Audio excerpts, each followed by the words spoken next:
for such a long time, has done a fantastic job at the helm of the Birds, and just a testament to the type of coach he is and the type of person he is as well. Kelly Nicholson is a phenomenal coach. The Birds are so lucky to have him. The winningest coach active in the CCBL, and even though it's been a tough start to the season, that does not deter away from his brilliance and what he means to this franchise and also to all of the players and even us. He is just such a great guy to work around and a mentor to these players, and it really is a cool monument for him. Oddly enough, Kelly didn't even know it was his 600th game. We actually broke the news to him when we got here to Eldridge today. Just such a humble guy, such a good all-around manager as well. And so the Birds hope to honor him and pick up a win in his 600th game. A big 600 is written on the back of the mound in white spray paint here at Eldridge Park. So cool little memento to Kelly Nicholson as well. And we'll see whether or not the team can get it done for him. We'll see if the team can get it done for him and honor their great skipper. And Eliav Gabay got a chance to sit down and talk to Kelly Nicholson before the game, pregame, here on OFPM. Here's what Coach K had to say with our sideline reporter, Eliav Gabay.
insightful Kelly Nicholson on a very momentous day for Skip in his 600th game here in the Orleans Red. And he's meant so much this organization. He's done a fantastic job so far for the Birds. I think the biggest thing that I take out of that interview from Skip is a very humble man as always, and talks about how, the players that he got and the wins and all of that, and the reason why he's here a long time, it's not because necessarily his great attitude, which he obviously has, but it's how that people keep sending him great players, and he's had the privilege to coach those guys. You know what? One factoid to show just how good of a guy Kelly Nicholson is how much he appreciates what others do for him.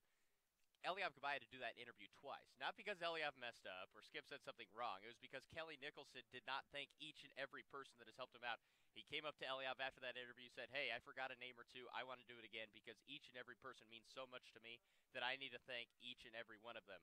So that just shows you, he doesn't just take this as a joke. He really does value this job and each and every day here at Eldridge Park, and it really is so cool to watch. And the Birds will try and get back on track after losing 3 in a row and then tying with Brewster last night 3-3. After that game was called after 10 innings due to darkness. We'll look at the starting pitchers tonight for the Bourne Braves. It's the southpaw out of Rutgers, Harry Rutkowski, who's just made 1 appearance so far for the Braves. And on the other side for the Birds, making his 4th appearance this summer, is the right-hander who's committed to Grand Canyon University in Cade Meckles.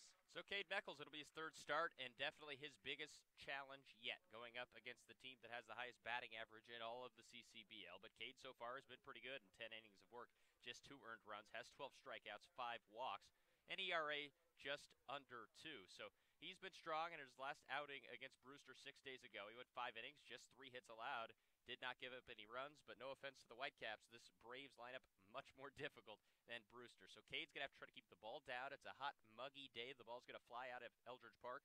And so it'll be interesting to see how Meckles can control himself, whether or not he goes to his breaking pitch early on, and if he can keep the top, especially of this Bourne lineup, under control. And then you go to the other end, and for the Braves, it's a young man out of Rutgers and Harrison Rutkowski, who had a tough first start, again, against Brewster. He picked up the loss. One of 3 wins on the year for the Whitecaps came against Bourne. So for Orleans, they just have to keep doing what they're doing offensively. They haven't struggled all that much, and the statistics show that. So a home field is always an advantage for Orleans, especially offensively. You've got like Spencer Steer, who absolutely rake at Eldridge Park, and if he can continue to do that today against Rutkowski, it could be a successful day for the Birds, as it's a holiday weekend, and everyone's really just hoping here in Orleans that the team can finally start to turn things around. Braden, you started alluding to a couple of guys in both lineups, so let's go to our favorite part of our Bird Talk pregame show. It's the Bird Watch. Give me 1 player from the Bourne side, 1 player from the Orleans side.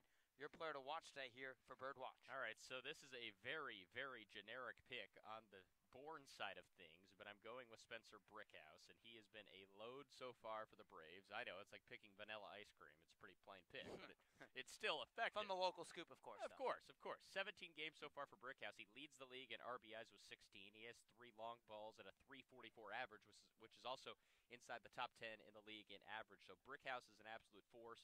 I expect him to come through with at least 2 hits, and hey, I'll throw in a long ball as well for Bourne. Okay, and then on the other end for Orleans, I'm going to stay in the heart of the lineup for the Firebirds, and I'm going to go with a guy that is muy en fuego. Yes, that's Spanish, folks. Spencer Steer. He is going to continue his hot start at Eldridge Park. He's looked so good in the 3-hole for the Firebirds, just playing with more and more confidence each and every day, it seems.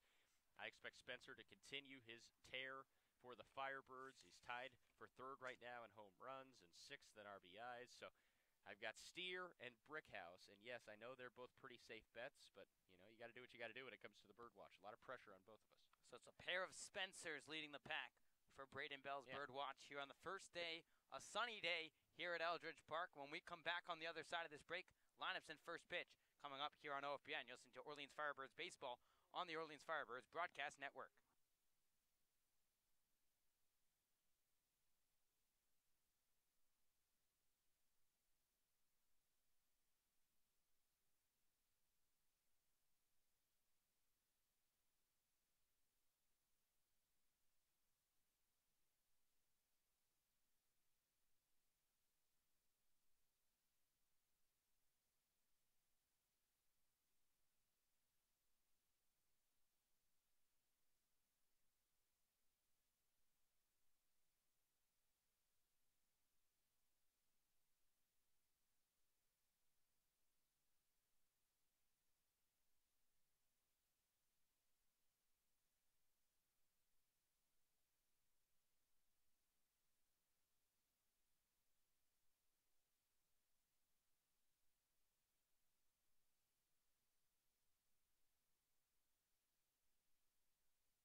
After a tough June for the Orleans Firebirds, it's a new month for Orleans, trying to get things going in the right directions, taking on the Bourne Braves here at Eldridge Park on a gorgeous afternoon for baseball here in Orleans, Massachusetts. Let's give you the starting lineup here for the Bourne Braves. Leading things off and playing shortstop out of the University of Louisville is Tyler Fitzgerald. Batting second and manning center field is Chase Murray. Hitting third and playing left field, Jared Triola. Cleanup hitter Spencer Brickhouse will play first. DH Lyle Lynn bats fifth. Gabe Holt will play second base and hit sixth. Playing at the hot corner and batting seventh is Oscar Serratos. Cooper Johnson, the catcher, will bat eighth. And rounding out the order for the Bourne Braves is Ashton Bardzell, the right fielder out of Hartford. And taking the mound for the Orleans Firebirds is the right-hander who's committed to Grand Canyon University after playing his sophomore season at Skagit Valley College. So as Fitzgerald digs in from the right side, Meckles gets ready to deal and just about set for first pitch here at Eldridge Park. Yeah, so it'll be interesting to see how Cade Meckles will do. And like we talked about at the Bird Talk pregame show, this is his biggest challenge yet, no doubt about it. This is a Bourne lineup that's very potent, 1 through 9. Meckles just has to do his thing, though. Trust his stuff, not change from what he's been doing, and just try to pitch to contact and trust his defense behind him. So it'll be Tyler Fitzgerald, who's off to a red-hot start for the Braves, batting .351 as he digs in from the right side.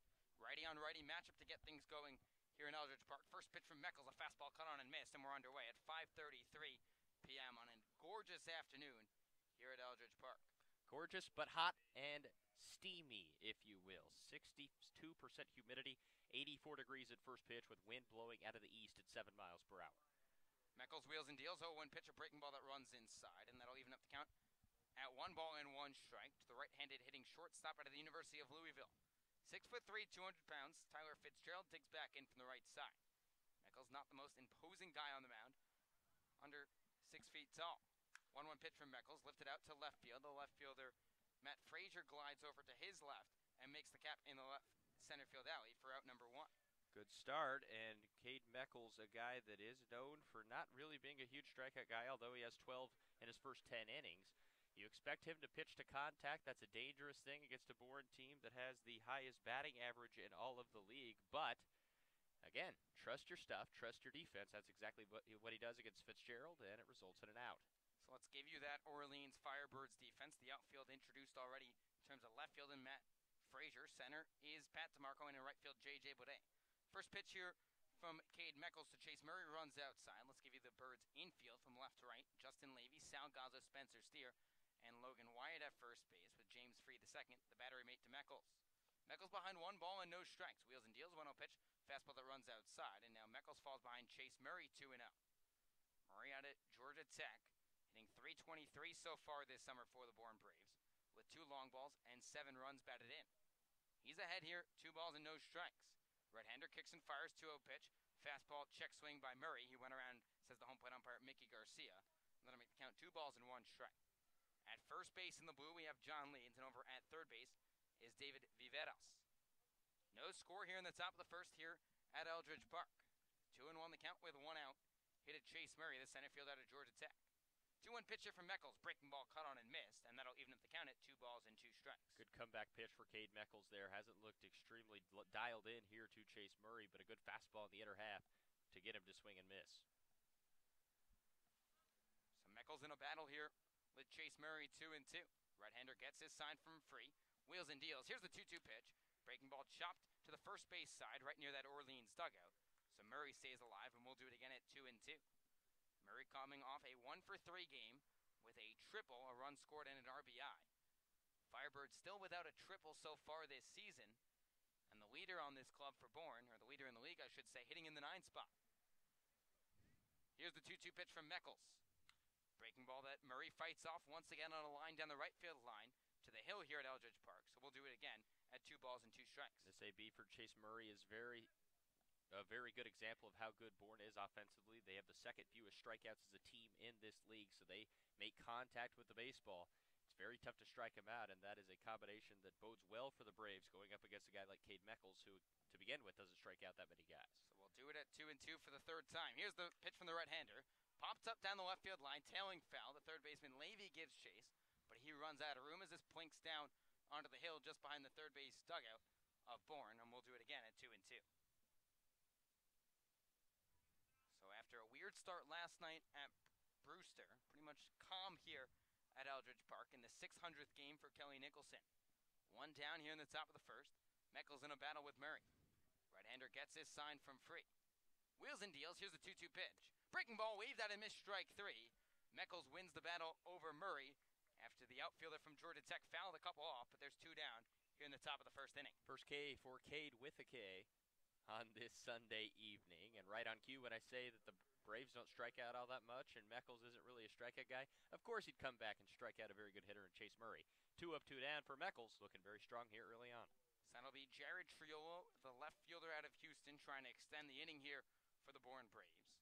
First pitch from Meckles to Triolo, breaking ball in the dirt. Nice stop by Free, the second to keep it in front of him for ball 1. Triolo off to another hot start as well for Bourne. The top 3 hitters in this lineup, all hitting above 300. Triolo batting .304 with 2 home runs and 10 RBI. 1-0 pitch here from Meckles. Fastball corked into left center field. The left fielder Frazier glides over, and he makes the catch on the run for the final out of the inning. So 3 up, 3 down for Cade Meckles. He's off to a great start for the Birds. Well, out to the home half here at Eldridge Park. No score between Bourne and Orleans. You're listening to the Orleans Firebirds Broadcast Network.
Home half of the first we go here at Eldridge Park. No score between the Bourne Braves and the Orleans Firebirds. Let's give you the Firebirds starting 9. Leading things off and playing center field from Vanderbilt University is Pat DeMarco. His Commodore teammate J.J. Boudet mans right field, and he'll bat second. Playing second base, batting third. The bird watch today, Spencer Steer. Batting cleanup and playing first base, Logan Wyatt. The DH, Nick Osborne, follows him in the 5-hole. Catcher James Free, the second, bat 6, with Sal Gazzo, the shortstop, hitting 7th. At the hot corner, Justin Levy will bat 8th, and rounding out the order for the Birds is the left fielder Matt Frazier. And after a 1-2-3 top of the first by Cade Meckles, the Birds will try and get on the board here, something they have not done too often here in the first inning. So DeMarco digs in from the right side. Southpaw Rutkowski gets ready on the hill. Lefty kicks and fires. First pitch to DeMarco. High chopper back to the mound. Gloved by the pitcher Rutkowski. He takes a step over to first and fires over to the first baseman Brickhouse in time. 1 pitch and 1 out here to begin the bottom of the first. So Rutkowski holding form. A good pitch in there to DeMarco, who's been slumping a bit for Orleans, and this quickly went away. But now J.J. Boudet, who picked up 2 more hits in last night's game. It's almost a guarantee that he'll pick up at least 2 in each and every game. So far, he's right on average with that, with a .419 average so far. First pitch to Boudet in this lefty-lefty battle. A fastball in the inside corner for strike 1. Like you mentioned, Boudet 18 for his first 43. That's good for a .419 average with 1 long ball and 6 RBI. Rutkowski wheels and deals. Here's the 0-1 offering to the left-handed right fielder. Waved out and missed, and now Rutkowski jumps ahead, no balls and 2 strikes. Boudet coming off a 2-for-5 night at Brewster in that tie game that finished 3-3 in 10 innings due to darkness. Here's the 0-2 pitch. Breaking ball that Boudet tips into the glove of Cooper Johnson, strike 3. And Boudet with a rare strikeout, and there's 2 down here in the home half of the first. Good pitch inside to J.J. Boudet. He just couldn't square that baseball up. A nice location by Rutkowski. 2 up, 2 down. Matching the form of Cade Meckles from the top of the first. Let's give you the Bourne defensive alignment. The outfield from left to right, Triolo, Murray, and Bardzell. The infield, Serratos, Fitzgerald, Holt, Brickhouse, and Johnson behind the dish. First pitch to Spencer Steer, misses low and away for ball one. Manning second base tonight for Kelly Nicholson and the Firebirds. He's reached in 9 straight games coming into the ballgame. One of the hottest hitters in this Orleans lineup. 1-0 pitch here to Steer, lifted out to deep center field. The center fielder Murray has a beat on it, takes a couple steps to his left, and makes the catch. So a quick inning for Harry Rutkowski as he answers back with a 1-2-3 inning of his own. We'll head to the top of the second here at Eldridge Park. No score between Orleans and Bourne. You're listening to the Orleans Firebirds Broadcast Network.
Top of the second we go here at Eldridge Park. No score between the Bourne Braves and the Orleans Firebirds. Josh White and Braden Bell on the call for the Orleans Firebirds Broadcast Network.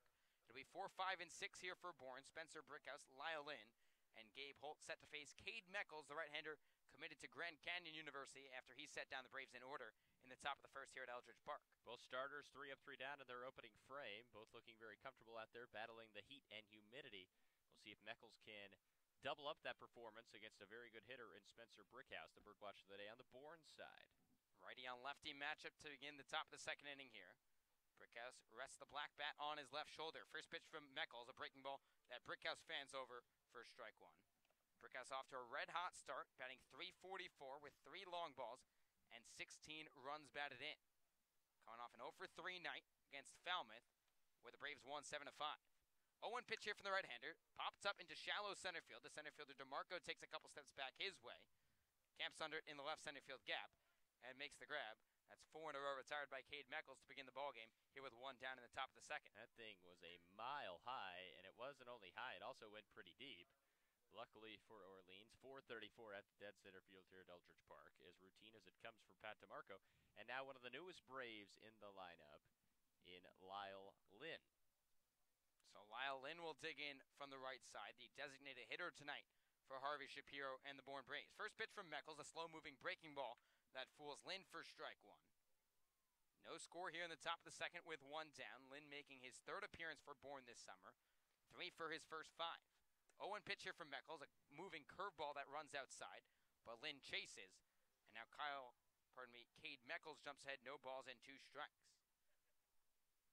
Lynn originally from Tempe, Arizona, and attends the hometown school of Arizona State. 0-2 pitch here from Meckles. Breaking ball in the dirt, chopped to the left side by Lynn. Levy's over there at third base, and he tosses to his Louisville Cardinal teammate over at first. A 5-3 put-up, 5 up and 5 down for Cade Meckles to begin this ballgame. So Meckles again looking very easy, inducing another ground out, and they're now 2 away. And now it'll be Gabe Holt, the young man from Texas Tech, that will step in for Bourne. So now Gabe Holt, the second baseman from Texas Tech, digs in for the left side. No score here with 2 down in the top of second. First pitch from Meckles, fastball that runs inside to the left-handed batting Holt for ball 1.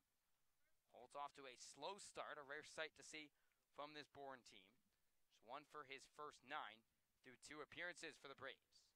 Getting the start at second base for Harvey Shapiro. 1-0 pitch, chopped up the first baseline, past the outstretched arm of Logan Wyatt, but that runs out of play. And a kid escapes the hill a little bit, runs on to the field of play, and picks up the foul ball. You can tell it's a hot day here at Eldridge when there is very good fan support, but all of them are sandwiched into shade sections here at Eldridge Park. Down the right field line. In the sunshine, not so much. 1-1 pitch from Meckles, a fastball in the outer half that Holt swings through. Now Cade Meckles 1 strike away from getting out of the inning. It's a good thing I don't want to go into broadcasting because I can't speak. No, absolutely not. Yeah. Your speaking skills subpar for sure. I have a way with words, people say. 1-2 pitch from Meckles. Fastball waved at and missed strike 3. Meckles picks up his second strikeout of the game. 6 up and 6 down to start the ball game for Cade Meckles. He's off to a roaring start for the Orleans Firebirds. Well, to the home half of the second here at Eldridge Park. No score between the Braves and the Birds. You're listening to the Orleans Firebirds Broadcast Network.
Bottom of the second we go here at Eldridge Park. No score between the Bourne Braves and the Orleans Firebirds. It'll be 4, 5, and 6 here for Orleans. Logan White, Nick Osborne, and James Free II set to face Harry Rutkowski, the southpaw out of Rutgers, after he set down the Birds in order in the home half of the first.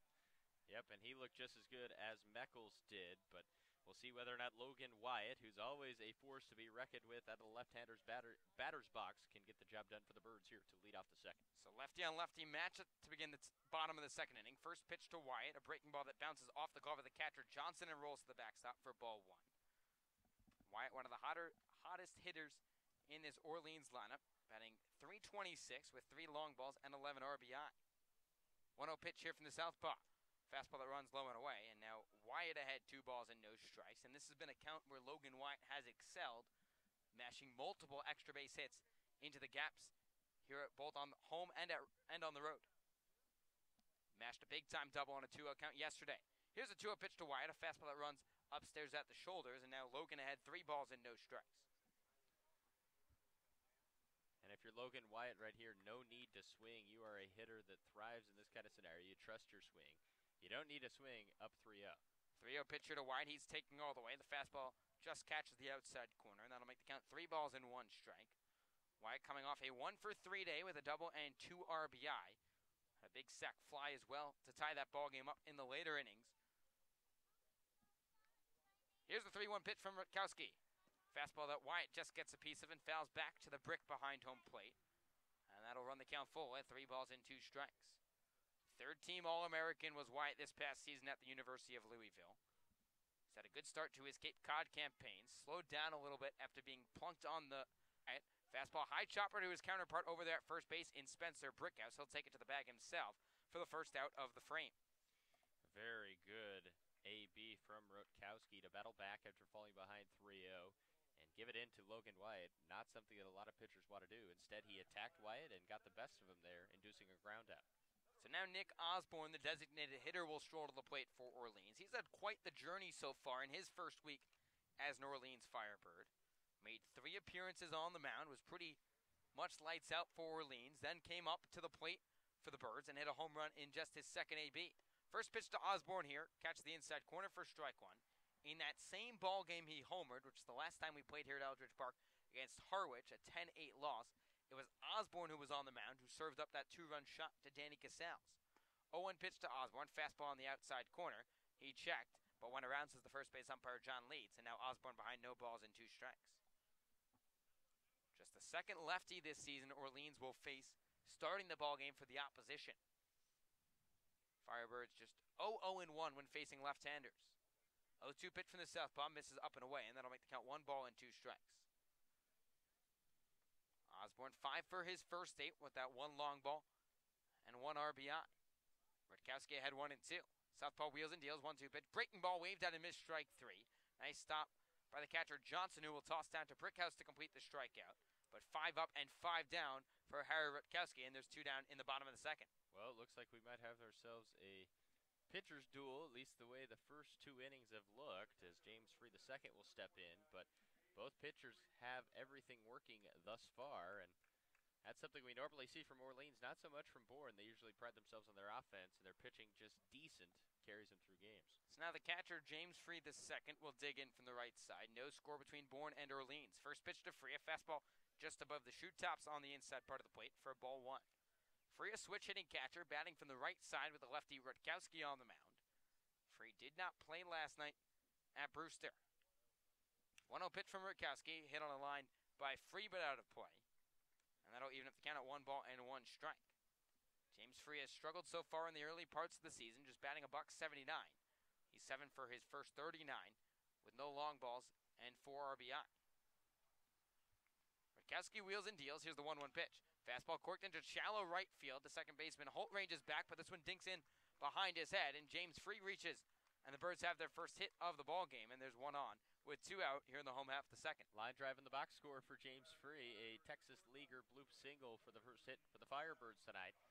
And any way he'll take it, as Free has been robbed plenty of times this season where he squared up baseball. He goes the other route this time and just bloops one in there for a base hit. So now Sal Gazzo, another struggling switch-hitting bat for this Birds offense, digs in from the right side.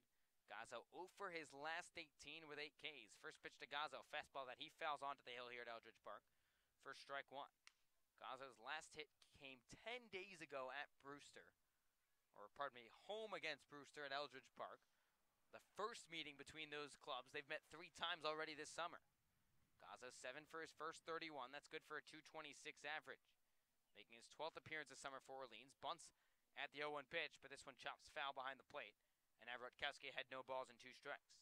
Yeah, and Sal definitely has been in a struggle after starting the season off very nicely for Orleans. He just hasn't had anything go his way in the batter's box, and also struggled a bit defensively, so he'll look to turn things around today for Orleans.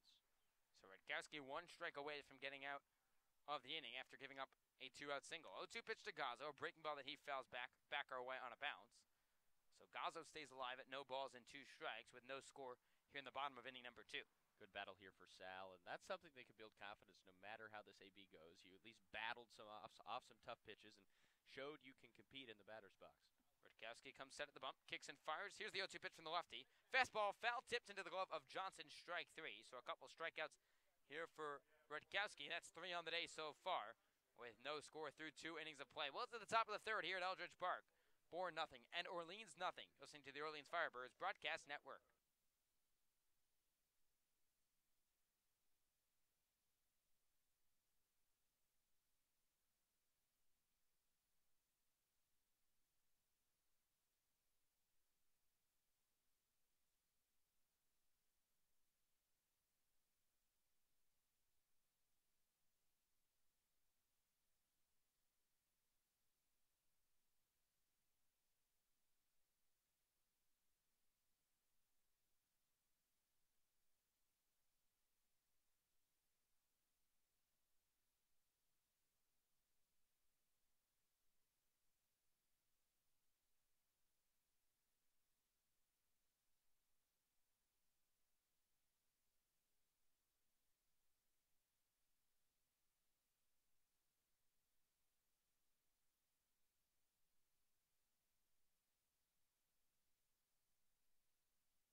Pitchers duel ensuing here at Eldridge Park. No scores. We head to the top of the 3rd between the Bourne Braves and the Orleans Firebirds. It's been 6 up and 6 down for Bourne, as Cade Meckles has done a tremendous job for the Birds so far. It'll be the bottom 3rd of this Bourne Braves lineup. Oscar Serratos, Cooper Johnson, and Ashton Barzell set to face Meckles, who has 2 strikeouts to the first 2 innings. So Meckles, who spent this past season at Skagit Valley trying to make his name known to the scouts here in attendance on a gorgeous day here at Eldridge Park. Meckles so far this season, 12 innings pitched with 14 Ks. He's trying to rack up those strikeouts even more, facing the bottom third of the order here to start the top of the third. No score between Bourne and Orleans. First pitch to Serratos, the third baseman. He shows bunt and pulls back, and that misses outside for ball one. Righty on righty matchup to get things going here in the top of the third inning. Serratos out of Georgia Tech, batting .316 so far this summer, with no long balls and 3 RBI. Meckles long stare into the catcher free. Now the right-hander's ready. Extends the arm, wheels and deals. Here's the 1-0 pitch from the right-hander Meckles, a breaking ball that misses inside, and that'll make the count 2 balls and no strikes. Serratos coming off a 1-for-3 day with 2 runs scored. He did not play yesterday, but that came in Bourne's 14-0 whooping of Brewster. 2-0 pitch here from Meckles. Breaking ball that catches the outside corner, and that'll make the count 2 balls and 1 strike. And a good pitch there for Meckles to come back. You know, it wasn't a great start to this AB, but having the confidence to go to a breaking pitch like that shows that he's feeling himself out there on the bump to start this game. Serratos with the white and red batting gloves above the black helmet for the Bourne Braves. Here's a 2-1 pitch from Meckles. Fastball hit back up the middle, backhanded by the shortstop Spear. Throw behind over the head of Logan Wyatt, and that trickles to the backstop here in the netting at Eldridge Park. So Serratos, who reached first base, who's a little slow over there up the right field line, will be awarded second on the errant throw by Spencer Steer. I'd imagine that'll be scored a single and then an error charge to Steer to allow Serratos to advance to second. I'd certainly imagine so. The single already up on the scoreboard here down the left field line here at Eldridge Park. So was a very tough play for Spencer, and he might have had time to even set his feet and throw, but he tried for the highlight reel play, didn't work out, and the Braves now have a runner in scoring position. Serratos, a fast runner out of the box, and Spencer Steer knew just that. Tried rushing the throw. No score here in the top of the third here at Eldridge Park, but Bourne with their first base runner on the infield single, and the errant throw by Spencer Steer. So Cooper Johnson with a golden opportunity for the Bourne Braves as he digs in from the right side, the catcher out of Ole Miss. Meckles will have to work out of the stretch for the first time this afternoon. He comes set at the belt on the first base side, but now Johnson calls time in the right-handed batter's box. No score between Bourne and Orleans here in the top of the third at Eldridge Park, the second meeting between these two sides. It was Bourne coming out on top 7-1 at Doran Park on June 15th. First pitch from Meckles to Johnson, a breaking ball waved out and missed for strike 1. It's really a month to forget if you're Orleans. They just went 5-11-1. Potentially one of the worst starts they've had under Kelly Nicholson in his 14th season at the helm of the Orleans Firebirds. The Braves at 9-7-1 entering the day. 0-1 pitch here from the right-hander, a fastball that runs outside, and that'll even up the count at 1 ball and 1 strike. Johnson just playing in his 9th game this season for Bourne. Just 5 for his first 23. That's good for a .217 average. Did not play last night for the Braves. In his last appearance, went 2 for 3 with 2 runs scored. 1-1 pitch here from Meckles, a breaking ball that fools Johnson as he goes down on a knee and waves over the curveball. That'll make the count 1 ball and 2 strikeout. And 1 ball and 2 strikes. Very good pitch that time by Cade Meckles, getting Johnson to chase out of the strike zone. Now we'll see if he can finish him off. That's been something that the Birds pitching staff has struggled with early on this season. Serratos leads off second base. Here's the 1-2 pitch from Meckles. Breaking ball that tails low and away, and that'll even up the count at 2 balls and 2 strikes. Cade Meckles was a fiend in terms of strikeouts this past season at the junior college level. 77 Ks in just 47 innings. Already has 14 strikeouts in 12 innings of work this summer. 2-2 pitch from the right-hander. Breaking ball waved down and missed strike 3. Johnson fans over the breaking ball in the dirt as he chased that one out of the zone. And that's 3 strikeouts already in the ballgame for Cade Meckles, and there's 1 down here in the top of the third. That was a huge strikeout. Reason being, you already have a runner at second base. If you allow him to advance to third with only 1 out, that sets up a great possibility for the Braves to score a run. Now, with 1 away, Bardzell, who still is a very good hitter, but he has a lot more pressure on him to try to produce for Bourne. So Ashton Bardzell in the 9th spot today for the Bourne Braves digs in from the right side. First pitch from Meckles, a first pitch breaking ball in the outside corner for strike 1. And Meckles not shy from using that breaking stuff, despite telling me the other day his favorite pitch is a fastball. Not a guy that blows the world out with that heater. Serratos leads off second base. Meckles set at the belt. Right-hander kicks and fires. Here's the 0-1 offering, a breaking ball in the dirt. A gorgeous stop by James Free the second to keep that ball in front of him. And Serrato stays put on second base in a 1-1 count to the 9-hitter, Ashton Bardzell. Bardzell, the rising senior at the University of Hartford. Went off a 1-for-3 game with a run scored for the Bourne Braves. Here's the 1-1 pitch from Meckles, a breaking ball that fools Bardzell as he extends off the bat with one hand. And now Cade Meckles ahead in another count, 1 ball and 2 strikes. No score here in the top of the third inning at Eldridge Park with 1 down. Serratos leads off second base after advancing on the error. Here's the 1-2 pitch from Meckles, breaking ball that runs outside. Free keeps it in front of him. Serratos thought about advancing 90 feet, but with James Free's cannon behind the plate, he stayed put at second base. Good stop by James for the second. Now you're going to have a bit of a mound visit, it seems. Kelly Nicholson get a jog out there. No action in the Orleans bullpen, so perhaps he saw something he didn't like from Cade or something possibly went wrong on that last pitch. So not quite sure what this is all about, but a conference on the bump right now for the Firebirds. And very odd to see in the early parts of a game with your pitcher going strong and no one warming up in the bullpen. Saw very energetic Kelly Nicholson today to start the month of July. Obviously, the Birds struggled through the month of June, just 5-11-1. But Kelly came out, was trying to fire up the troops, even threw the team some BP, the first time we've seen that this season. Gave up a big-time dinger to Matt Frazier in batting practice. The team was really pumped up about that. But yeah, as weird as it sounds, it's almost refreshing just to turn the calendar over. It was such a bad June, like you referred to, and now it's almost just like a new life in the month of July. This is really the month where you either make or break your season in this league. Meckles in a battle, 2-2 to the right-handed hitting Bardzell. Here's the pitch from Meckles, a breaking ball that runs upstairs at the letters. And that'll run the count full at 3 balls and 2 strikes. Serratos with good speed on second base. He swept 1 bag so far this summer, but stole plenty for Danny Hall at Georgia Tech this past year.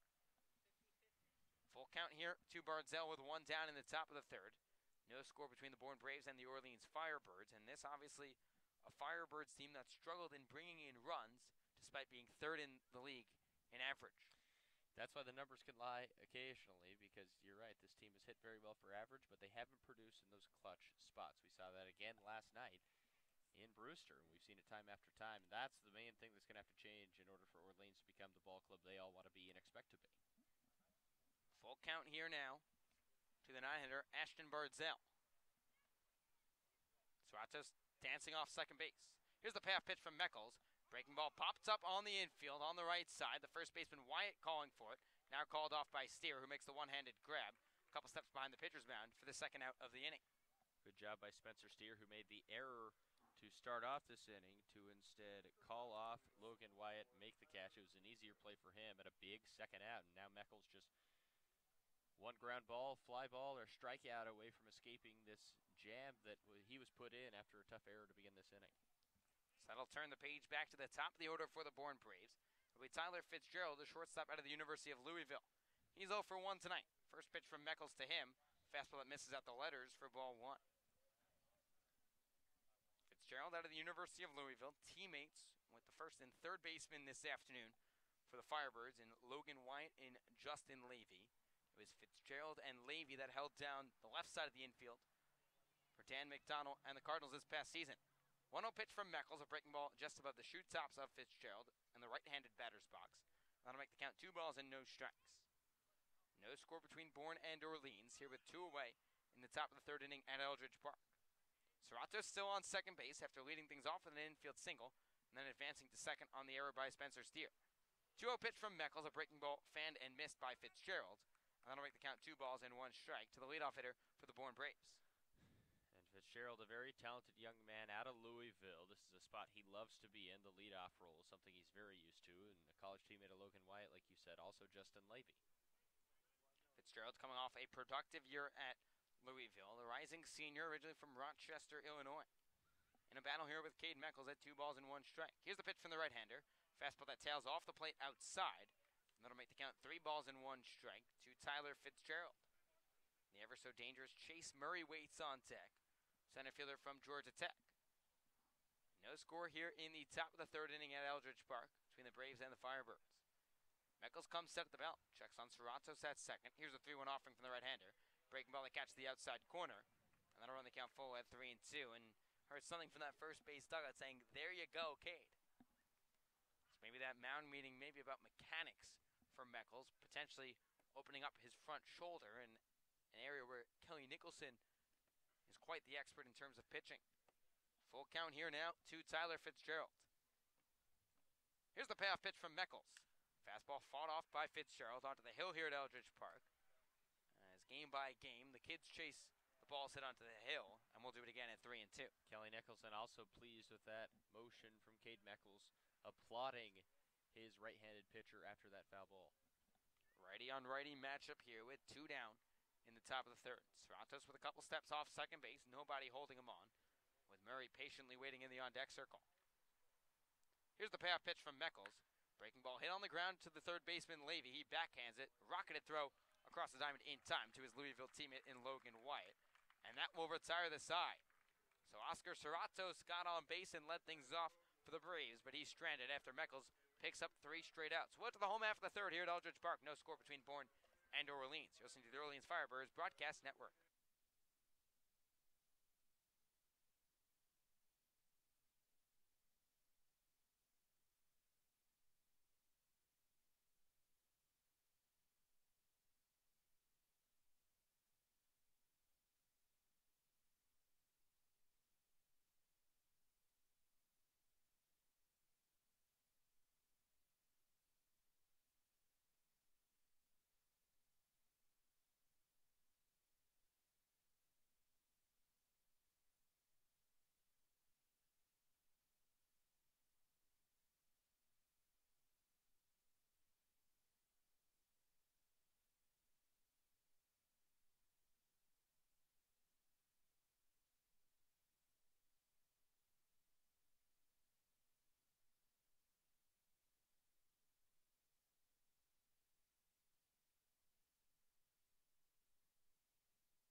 Home half of the third we go here at Eldridge Park. No score between the Bourne Braves and the Orleans Firebirds. It'll be 8-9-1 here for the Birds.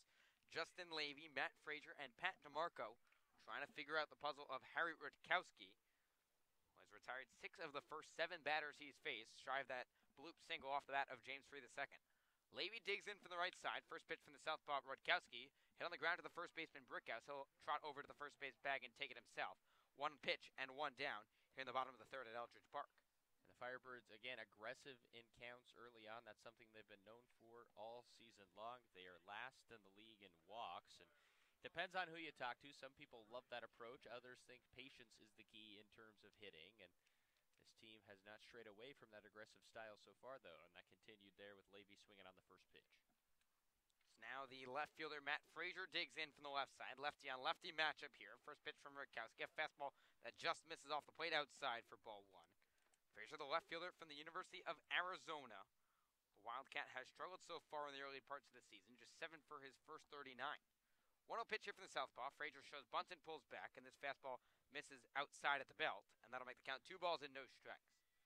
6'3", 205-pound outfielder, originally from Fresno, California, fixes the red and black batting gloves and now gets back in from the left side. Rutkowski wheels and deals. Here's the 0-2 pitch from Frazier. Fastball down the chute, and that'll make the count 2 balls and 1 strike. Frazier coming off a 1-for-5 night with an RBI double and 2 Ks, and that 3-3 tie at Stony Brook Field against the Brewster Whitecaps. 2-1 pitch to Frazier, bunted back to the pitcher Rutkowski.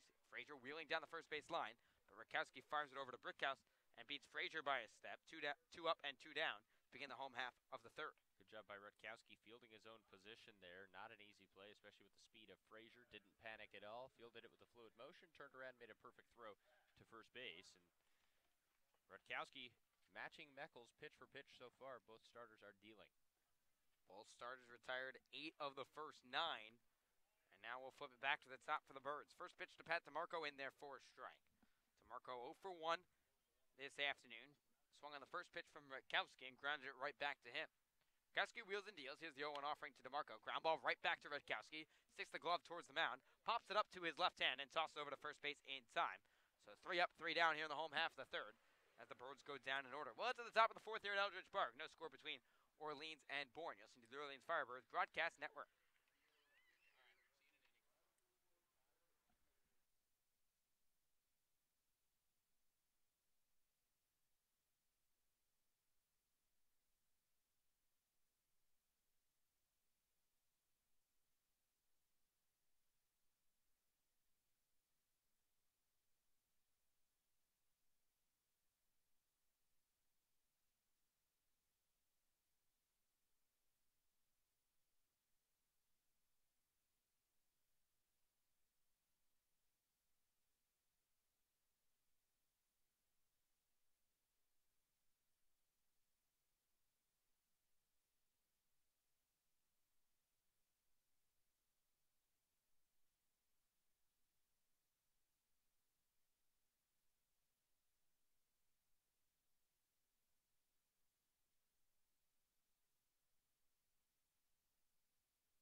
Top of the fourth we go here at Eldridge Park. A pitcher's duel brewing between the Bourne Braves and the Orleans Firebirds. No score between the Braves and the Birds. It'll be 2, 3, and 4 here for Bourne. Chase Murray, Jared Triola, and Spencer Brickhouse to face Cade Meckles, who has retired 9 of the first 10 batters he's faced. And joining me now, a very special guest in Blaine McCormick, one of the play-by-play broadcasters for the Bourne Braves. Blaine, how you doing today? Oh, I'm doing great. It's a beautiful day here at Eldridge Park. A little hot for my liking, but that's okay. You know, it's a good summer here on Cape Cod, as you well know, Josh.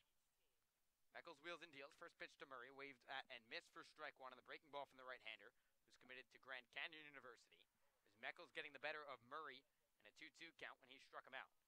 Blaine, you're from, or you at least attend Arizona State, just like Braden Bell, so you're used to this heat a little bit.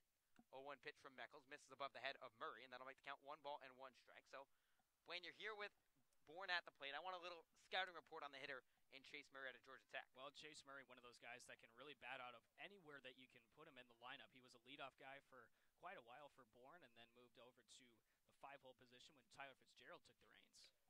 1-1 pitch here from Meckles, a fastball on the inside corner at the knees of Murray, and now the right-hander jumps ahead 1 ball and 2 strikes. And I tell you what, Chase Murray, he's one guy that has a lot of sneaky power. He's got 2 home runs on the season. Both of them were at Bourne. And that's not a home run hitter's ballpark. That's definitely a pitcher's park, much like Eldridge Park is here too. Doran Park not known for the home runs, despite Bourne being one of the top hitting teams in the Cape. 1-2 pitch here from Meckles, a fastball that runs up and away, and that'll even up the count at 2 balls and 2 strikes. With Jared Triola, the left fielder from Houston, waiting on deck. No score here in the top of the fourth between the Braves and the Firebirds after the Braves beat Orleans on June 15th at Doran Park 7-1. 2-2 pitch from Meckles, hard ground ball, foul up the first base line. Brandon White will come out of the Orleans dugout and get that ball from the first base coach, Dalton Goodrich. So Meckles and Rutkowski, not necessarily power 5 arms by any stretch of the imagination, but both pitching gems so far. 2-2 pitch from Meckles, fastball tipped into the glove of James Free, the second strike 3. That's now 4 strikeouts for Cade Meckles, and there's 1 down here at the top of the fourth. And that's also Chase Murray's second strikeout of the day. And for Murray, he's one of those guys that can really produce quality at-bats. And talking with a lot of scouts in the Cape Cod Baseball League, that's something that is so important for them to notice. Those guys that can just foul off pitch after pitch, especially in those 1-2, 2-2 counts, that's something that they'll definitely jot down. So now Jared Triola, the left fielder from Houston, digs in from the right side. First pitch from Meckles, a fastball in on the inside corner at the knees for strike 1. Triola 0 for 1 tonight, flew to the left fielder Frazier, his counterpart, back in inning number 1. It's been a pitcher's duel so far between Rutkowski and Meckles.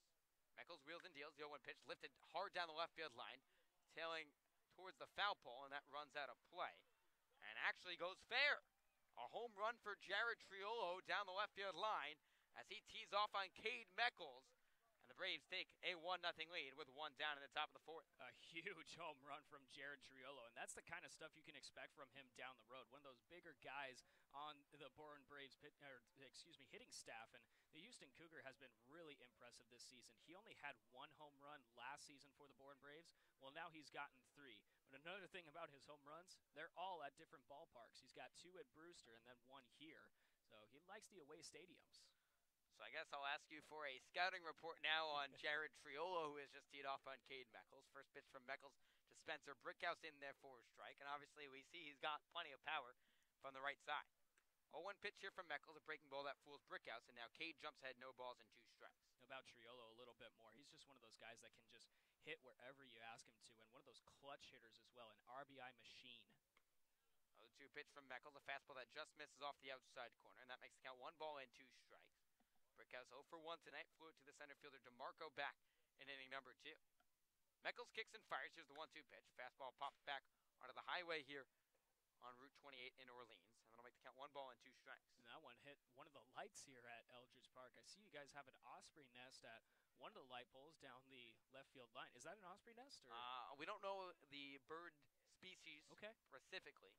1-2 pitch from Meckles. Breaking ball waves out and missed strike 3. Meckles fires back after giving up the home run to Triola, and he fans Brickhouse for the second out of the inning. I tell you what, I've really been impressed with Meckles in this game. A strikeout in every inning that he's pitched. That's his second in this inning alone. And my gosh, he is just pounding the strike zone.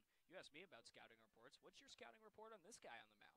Well, funny enough, I asked Cade Meckles the other day how he would describe him as a pitcher before the Orleans game against Harwich. First pitch from Meckles here to Lyle Lynn, misses outside for ball 1. It's Bourne 1, Orleans nothing here with 2 down in the top of the 4th. And he told me his favorite pitch was his fastball, which is kind of surprising based on how he's pitched today. He uses a lot of changeups and curveballs, especially to right-handed hitters. 1-0 pitch to Lynn, grounded to the left side, glove by the third baseman Levy. He'll throw across the diamond in time to retire the side, but not before Jared Triolo tees off here in the top of the 4th to give the Braves a 1-0 lead. Well, to the home half here at Eldridge Park. Bourne 1 and Orleans nothing. Listen to the Orleans Firebirds Broadcast Network.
Welcome back to beautiful Eldridge Park. Braden Bell joined alongside Blaine McCormick. Josh White now taking the inning off, heading over to WEEI Radio and getting his moment in the sunshine. But Blaine, it is a pleasure to be on the call with you here. Who would have thought 2 Arizona State Sun Devils would make their way to Cape Cod and then, for different teams, call a game together? A Phoenix, Arizona reunion. My goodness, it's a pleasure to have you out here. And, you know, it's so much fun to see everybody here that was from Arizona State. A bunch of great baseball players from the Sun Devil baseball team out here, too. But don't sleep on the interns either.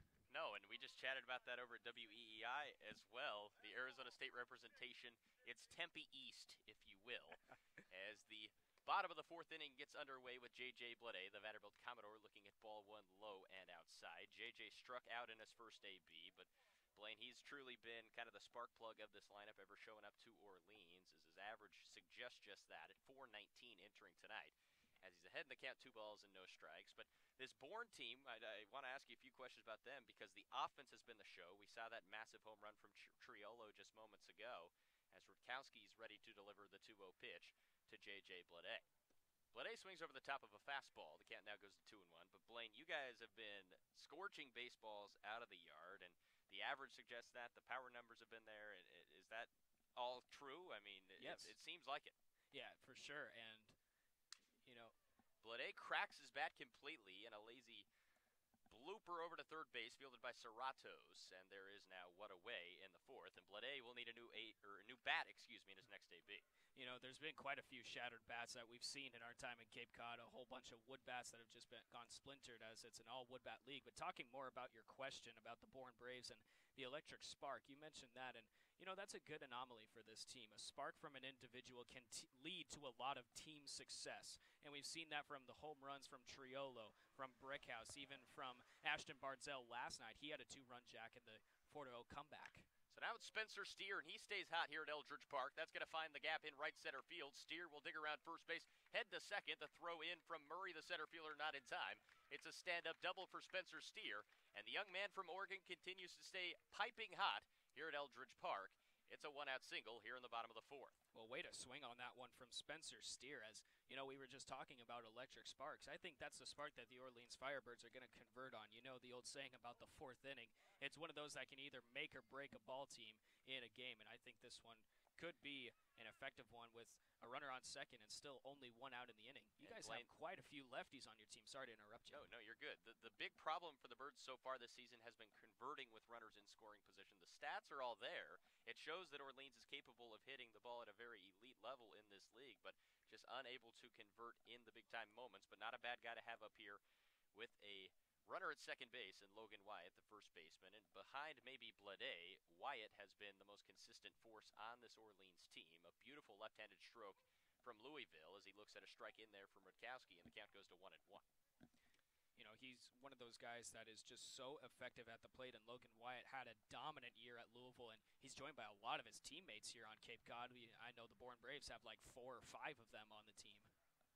Rutkowski kicks and fires with a 1-1 pitch. It runs low. It's 2 balls and a strike. And in fact, back in the first meeting on June 15th, all of the Louisville Cardinals on Orleans and Bourne got together for a photo after the game, and I think you're right, there were 6 of them, I believe. Quite a squad out here. Yes. Quite a squad down in Louisville and then up here in Cape Cod. They've really been impressive. Well, and it's the interns at Arizona State. It's the players from Vanderbilt, I suppose. As the 2-1 pitch is high to Logan Wyatt, a guy that prides himself on having a great eye, as he has one of the best OBPs in this league so far this year at 468. So he will definitely take his walks when he can get them, and he's ahead in the count 3-1. We'll see if Rutkowski can bounce back here in this AB. With Nick Osborne, the DH, standing on deck. Rutkowski looks back. Steer delivers a 3-1 pitch that'll trinkle just foul.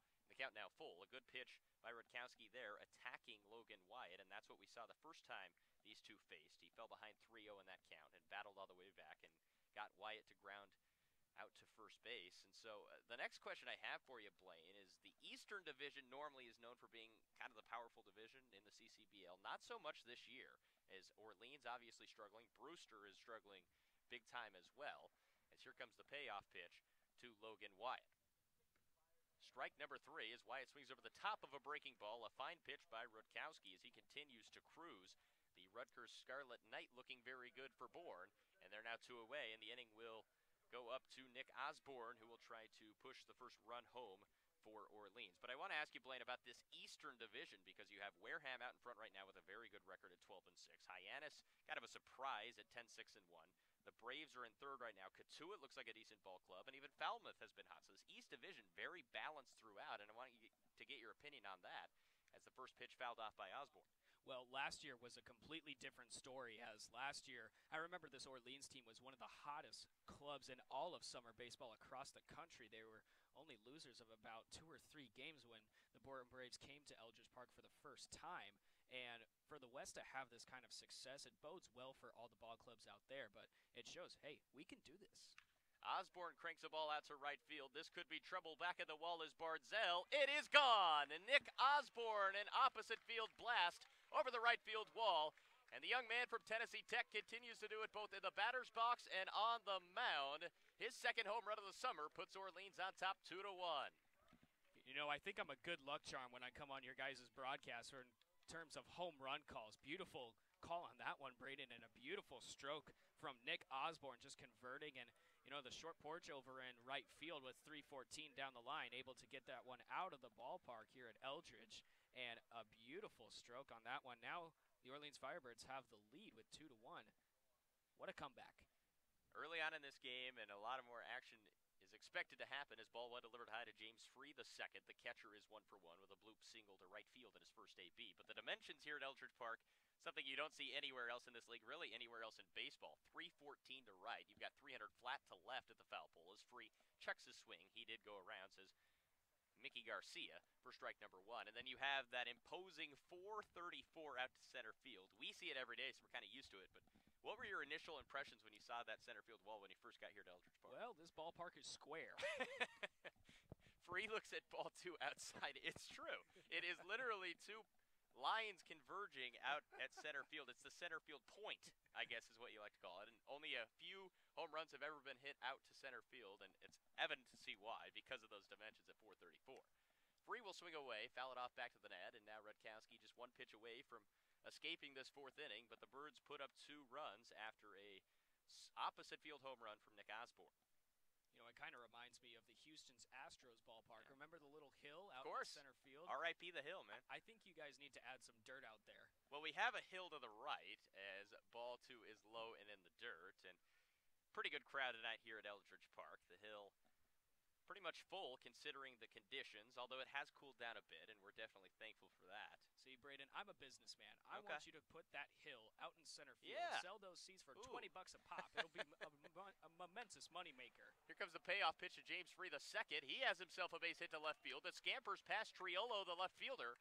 A miscue by the Braves left fielder will allow Free to advance to second base, and the rally continues for Orleans. Blaine, we're going to have you on every single inning as the Firebirds coming up with clutch hits with 2 outs here against Rutkowski. You know, and for Triolo, he's not usually a left fielder, as the Bourne Braves have had to put a few guys out in left field that they usually don't have consistent playing time out there. Oscar Serratos has had some playing time out in left field. Jared Triolo getting his strides out there, but Danny Oriente is one of those guys that really has the reins out there, as he had a tremendous job in left field yesterday, but he's not in the ball game for tonight's contest. But yeah, Serratos and Triolo, more natural third basemen, but they're out in left field just because they haven't filled that specific hole yet.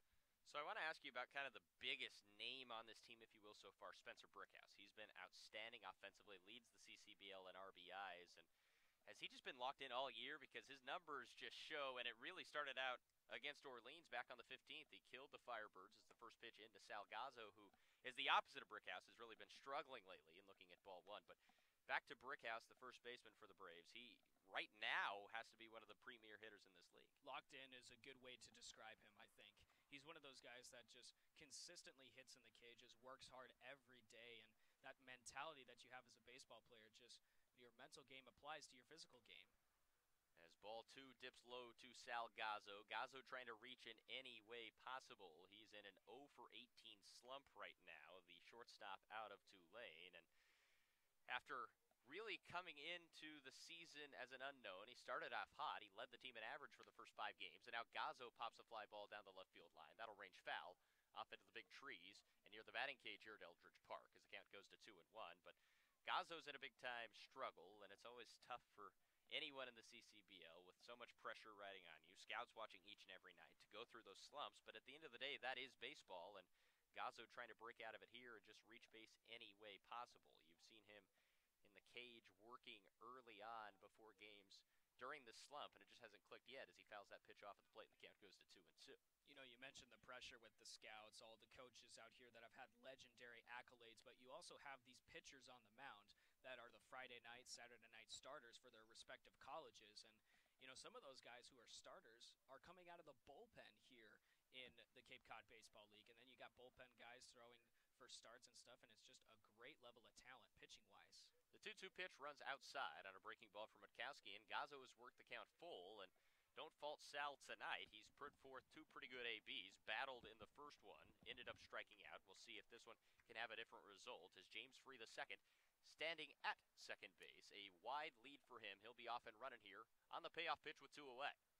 Gazzo swings away. It's a pop-up to right field. Should be playable in the shade for Barzell, and he makes the catch in fair territory for out number 3. But not before the Firebirds score 2 runs on an opposite field dinger from Nick Osborne. The DH for Orleans stays hot. He has 2 home runs in 3 games offensively, and the Firebirds lead the Bourne Braves 2-1.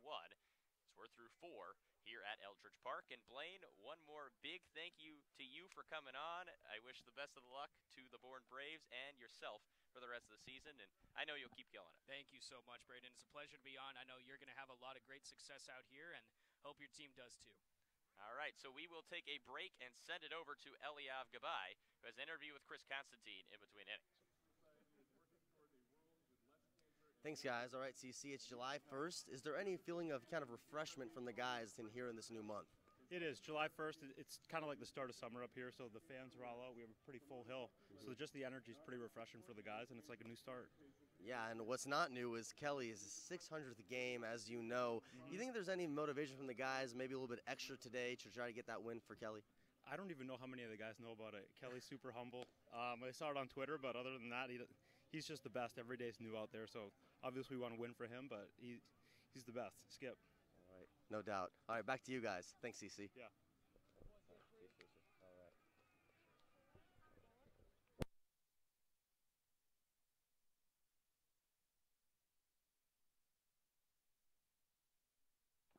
Welcome back to Eldridge Park here in Orleans, Massachusetts. Birds on top of Bourne.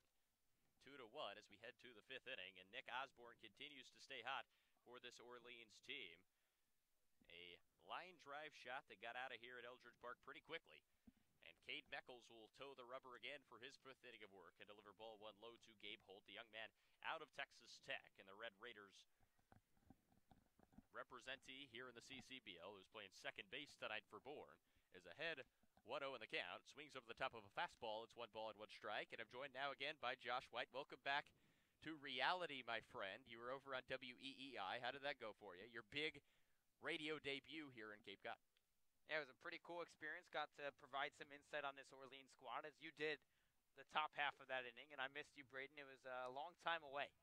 Blaine McCormick was a good fill-in. I think we both could agree on that. Oh, absolutely. He did a great job in the top of the 4th. I'm sure he replicated that in the bottom half. Do you want to trade? You want me gone? I heard there were rumors going around as ball 2 is delivered outside. The count goes to 2-2. The rumors had it that you wanted me gone. Absolutely not. The only thing that I'm a little hurt by, and it's nothing that you did, but Joe Catapano decided to compose a tweet that said the Birds score, Blaine replaced by Josh. Or is this a coincidence? Ooh, wow, that hurts. As a line drive to third base fielded by Justin Levy for out number 1. And I will not say that because I have called 2 walk-off losses so far this year for Orleans. If anyone could say anything, it is certainly not me. Hey, buddy, I've called 2 of the more painful losses, if you will. The 6-run collapse against Harwich, where they scored 8 unanswered runs to win that one. And I'm trying to think the other one. And Katuitt as well. The foul slam. It was a 4-0 lead, the Graham Stinson start. Oh, yes, correct. Yep. Sorry. Not the foul slam. Nope. No. I was on the call for that one. Different Katuitt start. First pitch in there, swing and a miss to Oscar Serratos, as this game had a pretty good pace so far, and Orleans liking the way it's looking so far as well, as Cade Meckles has wowed on the mound. Really done a great job on the bump for Orleans. See if he can keep that going against the best hitting team in the Cape, as Serratos pops it up high, out of play over the net. He also lost his bat as that flew over near the on-deck circle. Dodging out of the way was Cooper Johnson, the catcher. And you got to assume Cooper Johnson will give some grief to Serratos there after a bit of a scare. Yeah, not really the friendliest thing from a teammate to throw your bat at someone. I would never do that to you, Braden, I promise. Well, if you had a bat in your hand, I don't know. And speaking of baseball and having, a big-time spotlight, how about the OFBN squad going to get a chance as Meckles kicks and fires the 0-2 pitch? Fought off by Serratos. It's going to be in foul ground, but Blade might have room. He does have room right in front of the hill. A fine play by JJ, who will then give that ball off to a young fan. And there are now 2 outs. But anyways, a great opportunity. Well, we could call it great. It's also somewhat frightening. Tuesday night against Falmouth, the OFBN squad, Josh White, Braden Bell, Joe Catapano, TJ King, and Eliav Gabai, will all be throwing out the first pitch here at Eldridge. And when I say I'm nervous, I really do mean it. There's going to be a lot of eyes on us. It's a July crowd, obviously, here at Eldridge Park. And what are your opening thoughts? We were told right before first pitch, and maybe that's why we've had a bumpy broadcast so far. That's all I can think about. Gene Hornsby has definitely thrown me off my game with that remark. I was locked in, ready to go. There is a lined shot to left field. It'll drop in front of Matt Frazier for a 2-out single. So the first hit of the night for Cooper Johnson. And the inning extends here in the 5th. But, yeah, certainly it was a shock to us. President Gene Hornsby told us before the game. And we're going to have to come to Eldridge tomorrow to work out a bit and perhaps, get our arm strength going or something. And speaking of going out for a conference, it'll be Jamie Quinn. Q will be chatting with Cade Meckles right here. So we'll continue on with this slander and overreactions about our first pitch, but I'm nervous. I'm nervous. I think I'm going to either need to ask Jamie Quinn for a little bit of advice. Maybe I'll go to Andrew Abbott, another southpaw, Josh Hendrickson, ask them for a little bit of advice. I know Joe Catapano is planning on throwing an ephus for his first pitch. Safe bet. Very effective You can pitch. never go wrong with that. Until someone hits it 400 feet off of you. But hey, now I have to plug some coverage, of course, because we're so new media. We are so extra, folks, that we're going to film our apparent workouts tomorrow.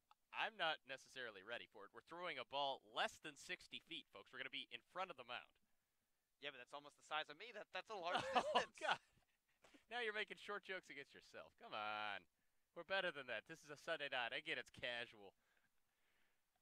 As there are two away, a runner at first base as we try to regain some sense of normalcy, and Ashton Bardzell fouls off the first pitch. It goes to 0-1. This is very normal, Braden. I don't know you're what's up right. with you tonight. Well, it's a close game. It is. It is a very close game. 2-1, a couple of home runs being traded between the two sides, and we're kind of talking to Nick Osborne the other day, and he said he was a better hitter than pitcher, and he's proven himself just today. Yeah, he's looked very good on the batter's box. That ball got out of here quickly as Bardzell lines the ball fair down the left field line. This is going to be trouble. Frazier sprinting over to the line. He's going to field it. And being held up at third base is Cooper Johnson, but it is a stand-up RBI double with 2 outs here in the top of the 5th inning. And the Braves have a good chance here to score. Yeah, and good double there down the left field line by Bardzell. Cade Meckles seems like he's running a little bit on empty here with 2 down in the 5th. We've seen Cade go 5 so far. Is his season high in innings pitched. He's coming off a 5-inning, 3-hit shutout, no walks and 3 Ks in a win. So if he can pick up the out here, he'll put himself in line for another win this season. That would be his second, but for the Birds, you just got to try and get through this jam with the top of the lineup coming up for Bourne. And it's not going to be an easy batter to face as James Tree II now will jog out to the mound and try to conference with Cade Meckles. So 2 runners in scoring position here at a 2-1 ball game in the top of the 5th inning. And Tyler Fitzgerald, the leadoff shortstop for Bourne, will have a big chance here for the Braves. And now it'll be Kelly Nicholson making the long walk out from the first base dugout. And it looks like it might be the end of the line for Cade Meckles as Free II was buying some time. And it looks like it will be a new pitcher in there for Orleans. We'll wait and see for the signal. And indeed it is, as Cade Meckles was very good tonight for Orleans, but his outing ends after 4 2/3 out on the bump. It'll be Kevin Kelly, the James Madison Duke Dog, taking over for the Orleans Firebirds. We'll give you Kelly's numbers and more. See if you can get out of the jam coming up next on the Orleans Firebirds Broadcast Network.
Welcome back to Eldridge Park. It'll be a new pitcher for the Firebirds trying to escape a bit of a jam in the top of the 5th inning.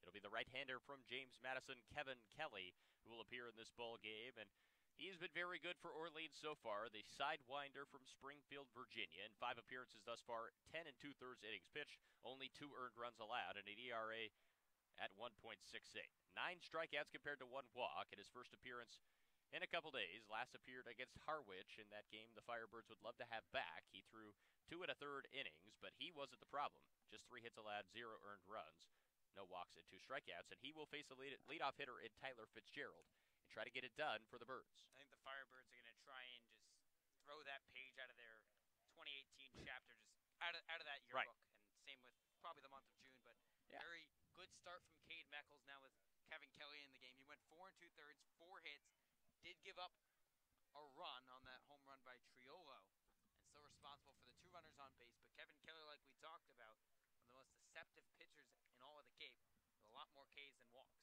Cade Meckles, the biggest Kevin Kelly fan in the world right now. Both runners at second and third are his responsibility as Kelly throws the first pitch low for ball 1 into Tyler Fitzgerald, who is 0 for 2. Flew out to left field to open up the ball game and grounded out to Justin Levy over at third base, his last AB. Big spot here in the 5th inning between the Firebirds and the Braves. Orleans trying to get back on the winning side of things. That ball lined up the middle, it's a base hit. That will score 2 runs. Fitzgerald comes through in a big way. It's a 2-run RBI single from Tyler Fitzgerald, and Bourne jolts back out in front. It's 3-2. We've seen the Firebirds get into games like this where they go back and forth with teams. It has not resulted well for the Birds. So Kevin Kelly not able to get out of the jam, and those 2 runs will be charged to Cade Meckles, who now went 4 2/3, 4 hits, 3 runs, all of them are no walks, and 5 Ks. And after looking strong through 4 2/3, he's in line for the loss right now. And like you talked about Kevin Kelly or Cade Meckles being the biggest Kevin Kelly fan, that might flip a little bit after that single. So a tough break after a solid base hit up the middle for Tyler Fitzgerald, and now it's a bouncing ball to second base, fielded by Steer on the run. The flip over to first base in time to end the inning. But not before the damage is done. Bourne gets it back in a spot of 2 as the Braves score 2 runs after an RBI single with 2 outs from Tyler Fitzgerald. We're halfway home here at Eldridge Park, and the Braves lead the Firebirds. It's 3-2 here at Eldridge Park. We'll take a quick break and be back in just a moment here at the Orleans Firebirds Broadcast Network.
Three to two Bourne as we head to the home half of the 5th inning, and the Braves answer back after the Firebirds scored 2 at the bottom of the 4th with 2 of their own. We'll see if the Birds can respond right back. It'll be Justin Levy leading things off as he looks at strike 1 at a fastball on the inside part of the plate. 8-9-1 due up for Orleans. Levy, Frazier, and DeMarco. And Justin, the Louisville Cardinal, is 0 for 1 on the night. He grounded out to first base at his first time up and looks at ball number 1, low into the dirt against Harrison Rutkowski, who is back out there for his 5th inning of work. And we'll see if the Birds can touch him up again with a little more damage. It was a 2-run shot last inning by Nick Osborne to put Orleans on the scoreboard.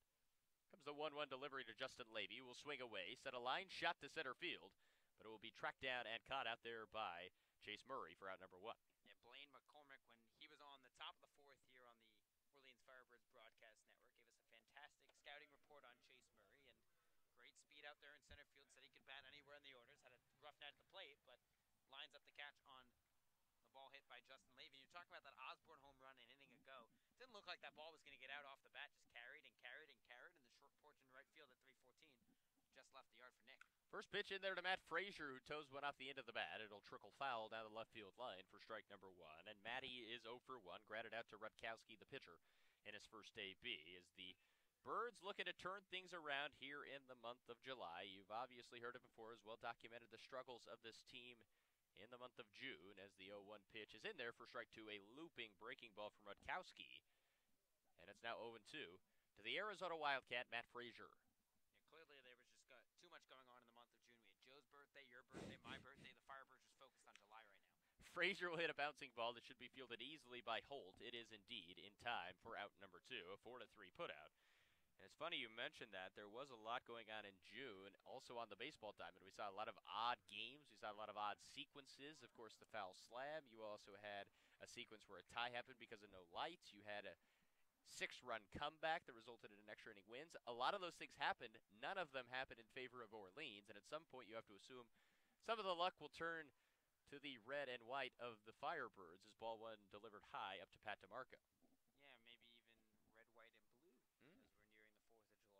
And the Firebirds, a team that obviously tremendous talent on this roster. The record doesn't indicate that, but talked about some of the great coaching earlier in the ballgame too. This is a team that could kind of flip the script on a dime and get things in the right direction. As DeMarco swings and pops a ball up lazily into the infield glove of the second baseman Holt, it's a 3-up, 3-down inning for Rutkowski, who flexes his muscles on the mound. And we are through 5 complete frames here at Eldridge Park. The score, Bourne 3, Orleans 2. As Kevin Kelly back out there on the mound for his first full inning of relief duty, and we'll see how he can do against Triolo, Brickhouse, and Lynn coming up next on the Orleans Firebirds Broadcast Network.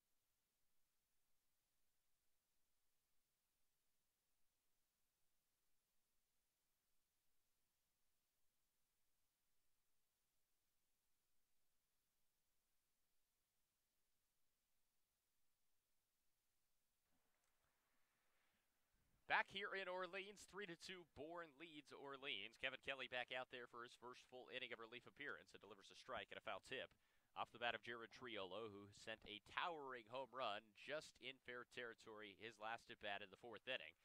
That put Bourne on top 1-0 at the time. We'll see whether or not the reliever for Orleans, Kevin Kelly, can get the best of Triolo here as he delivers the 0-1 pitch just inside. Count goes to 1 ball and 1 strike. And so we'll see whether or not the Firebirds can come back. They did come back technically last night.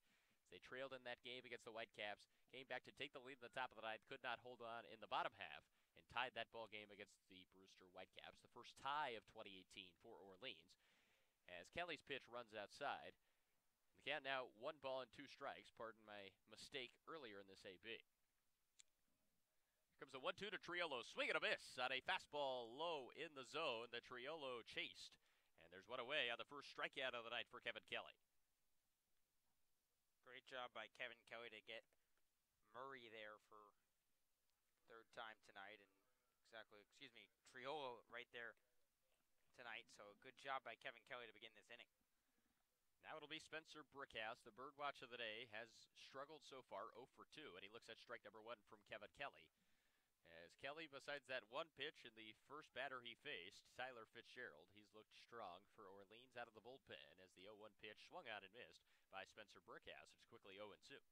Exactly what you want from Kelly after struggling a little bit. His first AB, or his first inning of relief, now battling back with a strikeout, and now ahead, no balls and 2 strikes. Kelly wheels and deals the 0-2 pitch. It's going to be lifted foul out of play and over Route 28 here in Orleans. On a beautiful Sunday night for baseball between the Braves and the Firebirds. It was a little steamy at first pitch, 84 degrees. Now I'd say it's more comfortable as the sun starting to set, getting close to that time here at 6:50 in the p.m. Beautiful Cape Cod. Ball 1 trickles outside. to Spencer Brickhouse. The count at 1 ball and 2 strikes as Lyle Lynn stands on deck for the Bourne Braves. Here comes the 1-2 from Kelly. Strike 3 called, inner half. Brickhouse could not even budge. It's a strikeout looking, and back-to-back Ks for Kevin Kelly. KK getting the job done here in the 6th. Yeah, great job by Kevin Kelly. Back-to-back Ks, like you mentioned, after he struggled a little bit out of the pen. His first inning of relief, exactly what the Birds needed here in the 6th. We've seen this bullpen stagger a little bit. Really, the starting rotation has been the claim to fame for Orleans this summer. That bullpen now trying to have their fair share of bragging rights. First pitch outside to another Arizona State Sun Devil in the form of Lyle Lynn, and what an interesting story Lynn has. Young man out of Taipei, Taiwan. The first Taiwanese player to ever be drafted out of high school. He was selected in the 2016 MLB draft in the 16th round by the Seattle Mariners, but decided to come to Arizona State instead, and it was a good decision if you're an Arizona State fan, as Kelly delivers a pitch inside, bouncing ball, fielded by Steer. On the run, the throw beats Lynn in time for out number 3. And a very clean inning for Kevin Kelly. 2 strikeouts in the heart of the order. And the Braves go down 1-2-3 in the top of the 6th. They still lead Orleans, however. It's 3-2. We'll see if the Birds can do something on offense.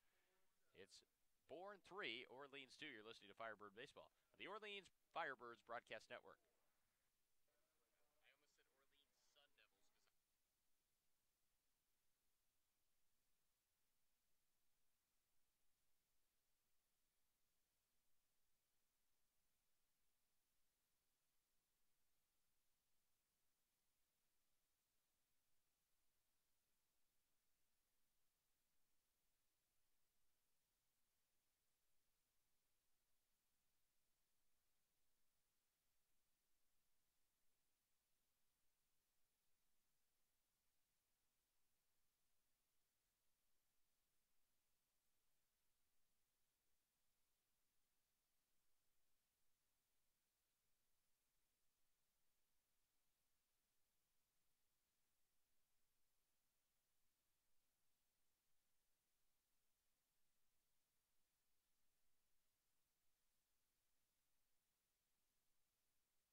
J.J. Blade will lead things off for Orleans as we head to the bottom of the 6th inning. Braden Bell, Josh White on the call. We also was joined by Blaine McCormick earlier on. A fun, entertaining broadcast here on a Sunday evening.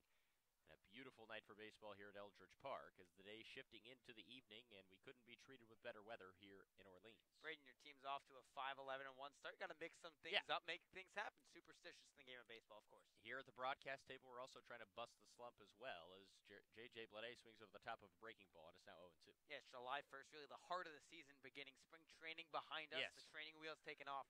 This is go time now here in the Cape Cod For Baseball everyone, OFBN as well. Look for some exciting new coverage coming up as the 0-2 pitch to Blade is a breaking ball low and in the dirt. It goes to 1 ball and 2 strikes. I want to toot my horn a little bit Please. here. I made game notes They today. were astounding. Thank you, and I got to give credit, though. I can't take all the credit. Joe Catapano, Eliav Gabay, and yourself did a fantastic job of being the copy editors and doing some proofreading. There was probably a handful of mistakes. I'll How many words were in that document? I don't want to count them. If you counted them, it would be a fair excuse to say you would have a few typos here and there. But You're not perfect. I got to give credit to the trio of you guys. As Blade pops this one out to center field on the 2-2 pitch, ranging over to his right and making the catch out there is Murray, out number 1 in the bottom of the 6th. But yes, back to those game notes. If you come to Eldridge Park, they should be available, correct? Yes, they will be available starting July 3rd here against Falmouth on 7 p.m. on July 3rd. A momentous day for OFPM. You know what this feels like? It feels like you just wrote a book and I'm plugging your book. Yeah, well, out in stores now. Well, you know what? Park. It's like when Joe Catapano writes a feature, and I know he's working on one that he's trying to get going. We hinted at that a while ago. We told the folks it was coming soon. Still not out there. We won't ruin the surprise, but it should be really good. As what away, and Spencer Steer looks at a ball in the dirt.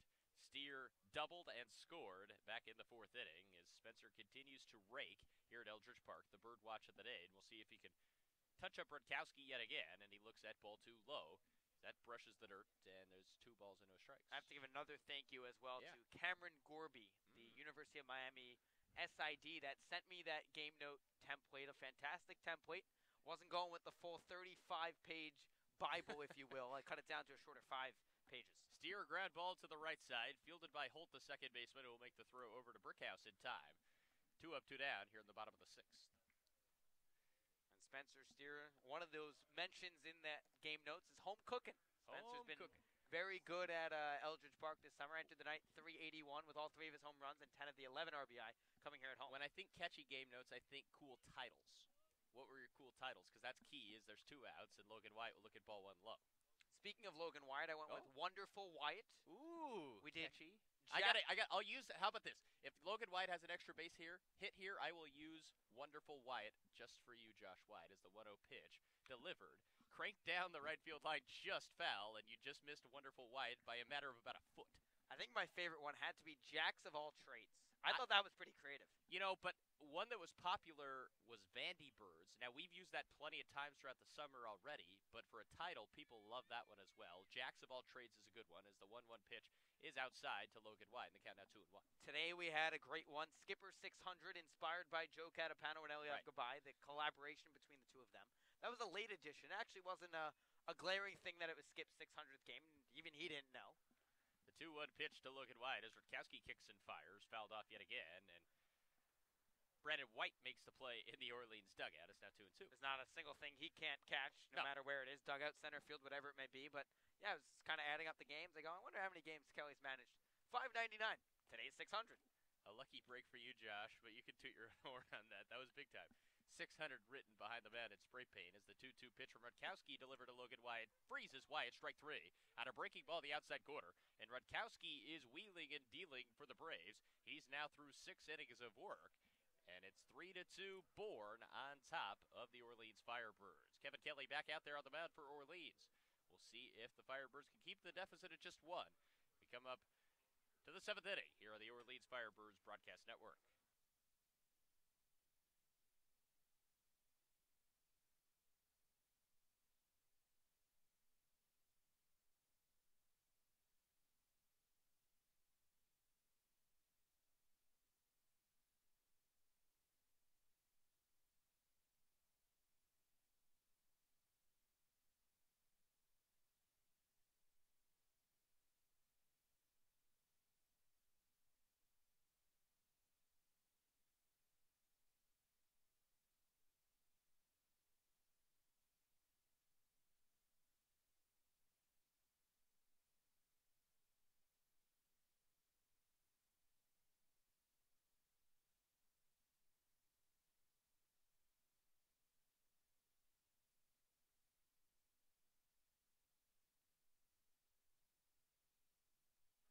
Seventh inning here at Eldridge Park. 3-2 the score. Bourne on top of Orleans. And Kevin Kelly back out there for Kelly Nicholson and company. Trying to work through the bottom half of the lineup. And Gabe Holt, who had a bouncing ball up the middle, will be fielded on the run by Gazzo, and he will have no play. As the speedy Holt reaches with an infield single. And the Braves had their leadoff runners on here in the 7th. And Sal Gazzo, who's as fine as they come defensively, even couldn't make that play right there. We saw him struggle a little bit against Harwich, made 2 defensive miscues, and this time decides better of it, eats the baseball, doesn't make an errant throw. But now it's Orleans already trailing by 1, trying to put up another 0 on the board. Oscar Serratos now for Bourne will step in. He singled at his first AB back in the 3rd inning, flew out to right last time up. We'll see whether or not it might be a bunt situation for the Bourne Braves, excuse me. He looks at ball 1 outside as the Braves clinging to a 1-run lead as we are in the 7th inning at Eldridge Park. Orleans looking for a comeback win, something that's been non-existent basically for the Birds. They technically have won all season long, but in the late innings it hasn't happened at once, although it looked like last night it might have until heartbreak in the end. As Serratos fouls one off right in front of us off the brick wall. Count 1-1. And using these gorgeous game notes with the help of Joe Catapano and his trends on his Google Sheets that he keeps, I can tell you that the Orleans Firebirds are 0-5-1 when trailing after 6 innings of play this season. The record not good, but the job done by you and Joe on that metric, fantastic. As the 1-1 pitch from Kelly. He kicks and fires inside off of the ankle guard of Serratos, and now the Braves have a rally going here in the 7th. Back-to-back runners reach after a single and hit by pitch. They're 2 on and nobody out. And it looks like the post-game interview from last night in Michael Mahoney getting loose for the Firebirds out in the right field bullpen. The right-hander from Pepperdine who throws pretty hard for a guy that's under 6 foot. He flashed some great stuff in the lone inning he threw last night. A guy that could be a pretty big part to the back end of this bullpen for Orleans the rest of the summer. Mahoney looked very good and very nice kid. We talked to him on the Orleans Firebirds postgame show last night after the tie. And speaking of that, we'll plug our next broadcast. It will not be tomorrow, an off day for the Firebirds on a what should be wonderful weather day, so a rare occasion where that will happen. And then we'll be back on the diamond Tuesday, that big night where we throw out the first pitch, Josh, against the Falmouth Commodores. Is a bunt laid down by the number 8 hitter Johnson. Kelly will throw him to first base, but a successful sacrifice for Cooper Johnson. And both runners will advance for Bourne, so there's 2 runners in scoring position with only 1 out here in the 7th. Yeah, I like the call by Harvey Shapiro to lay down the bunt. With 2 on, nobody out, you have your 8 hitter at the plate, leading by a run, I beg your pardon, and does a great job right there. You have a struggling pitcher on the mound. Now if you're Kelly, you got to find a way to get Bardzell, who leads the Cape in triples. Bardzell, like you said, a speedster. If one goes in the gap, it's dangerous. Infield in for Orleans. Bardzell swings on the first pitch. Gazzo fields out on a short hop. The throw to the plate. Not in time, as Free the second could not hang on to the baseball. Gazzo's throw was not perfectly on line, and Free the second had to move to catch it. And because of that, the ball scampers away. A run comes home to score, and the Bourne Braves now lead 4-2. Yeah, very tough play. Gazzo made a great throw. Kind of pulled Free a little bit up that third base line. He got the tag there for sure ahead of the runner, Holt, but just dropped the baseball on the collision. So a tough break once again for Orleans, and those tough breaks translating into July as well. So it's called a error on, well, there's still no official scoring yet. We're waiting on that, but what we do know, there's runners on the corners for Bourne, still only 1 out, and it's the top of the lineup in Tyler Fitzgerald. That'll bat for Bourne with a great opportunity. Yeah, I'd imagine that'll be scored a fielder's choice, and then just scores on the fielder's choice. And just for Gazzo, I agree with the decision, trailing by 1 with the infield in, but just a tough break for the Birds. Kelly tried to work himself out of a jam that he created himself, and ball 1 runs low to Fitzgerald. So officially scored a fielder's choice, no RBI for Bardzell, but he is now on first base, and really unfortunate for the Birds. They weren't even able to pick up an out in that sequence as well. Looked like the throw beat the runner to home plate, but like I said, scurried away from Free the second as ball 2 delivered inside to Fitzgerald, who just 2 innings ago came up with a clutch hit for Bourne. A 2 RBI single, who gave the Braves the lead right back after the Birds had taken the lead for the first time in the bottom of the 4th. So back and forth we go at Eldridge, but right now Bourne up to a comfortable 4-2 lead as Kelly delivers a pitch that's grounded foul down the third base line. The count now 2 balls and 1 strike. So it's going to have to be a comeback for Orleans tonight to try to avoid their 4th loss out of 5 games. The other, of course, a tie.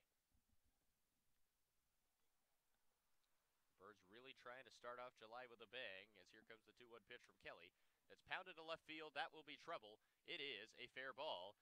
1 run will score. Coming around from first base is Bardzell, and it's going to be in ground rule double as that ball got out of play. But another big-time hit for Bourne in the form of Tyler Fitzgerald as he is delivering for the Braves. It's an RBI ground rule double, and the score is now Bourne 5, Orleans 2. Yeah, obviously not what Orleans wanted on that. Fitzgerald making Kelly pay, and that will be the end for him, who Kevin Kelly, the last 2 outings after being tremendously strong for the Firebirds, has struggled his last times out.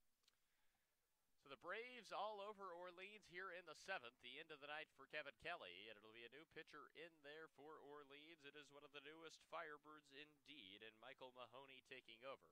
We'll see what he can do coming up next on the Orleans Firebirds Broadcast Network.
Michael Mahoney, the new pitcher out there for Orleans. He takes over for Kevin Kelly, whose outing ends in a very negative way for Orleans. There's already a couple runs coming home to score here in the 7th. It's now 5-2 Bourne over Orleans. And so Mahoney comes in, his second appearance in as many days, and he was very good for Orleans yesterday in an inning of work. Did not allow a hit nor a run.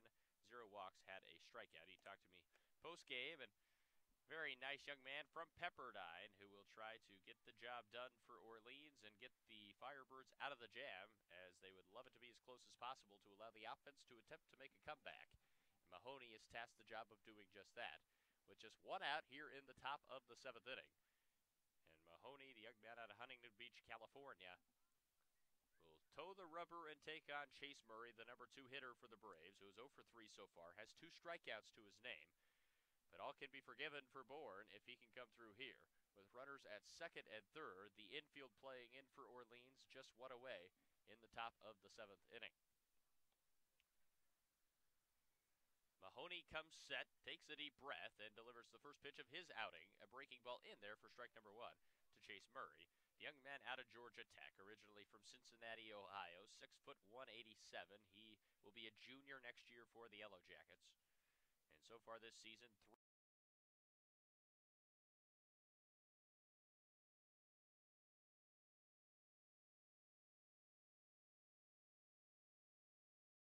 0-2.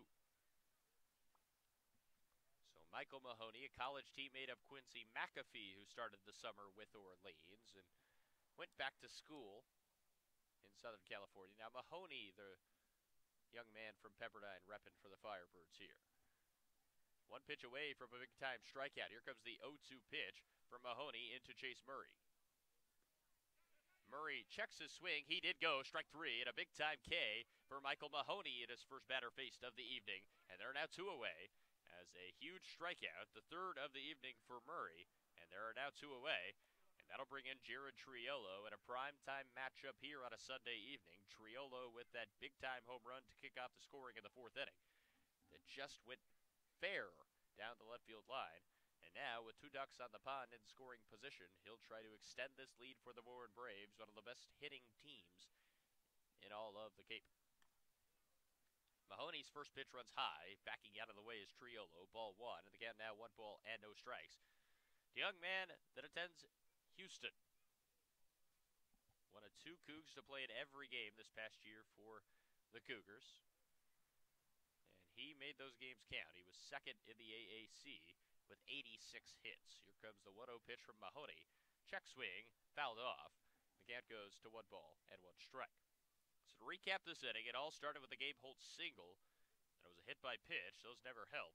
A sac bunt successful from Cooper Johnson. A fielder's choice that scored a run on a throw that skippered out of the glove of James Freed II, followed by a big-time double down the left field line by Tyler Fitzgerald. All of that has added up to 2 runs for Bourne on 2 base hits. And still 2 runners aboard right now.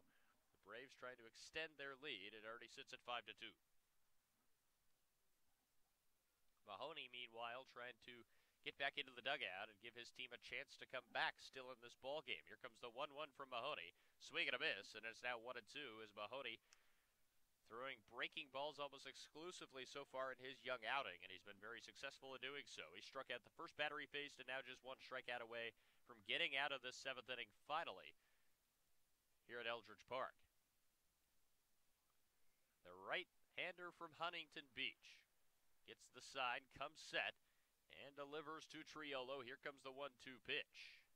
Swing and a miss. Great relief appearance. It's actually going to be a foul tip, and the inning continues. It looked like it was caught by Free II, but it somehow squirted out of the glove for the 2nd time this inning, in fact. And a bad break for Orleans as the inning now continues, and Mahoney will have to do it again at 1 ball and 2 strikes. So reset the situation. Runners at 2nd and 3rd, 2 away, and here comes the 1-2 delivery to Triolo.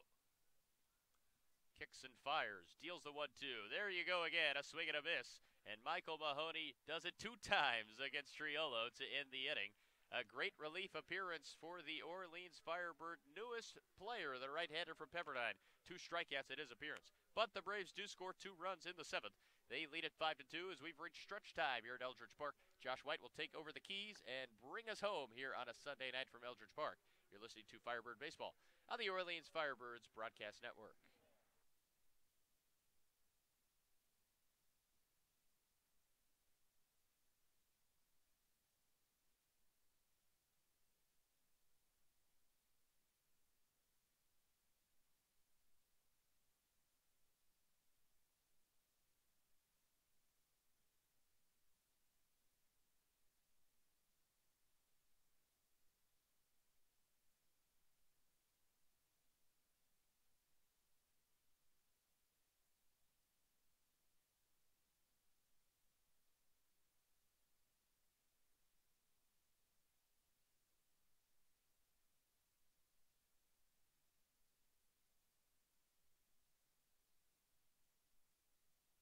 in Eldridge Park. The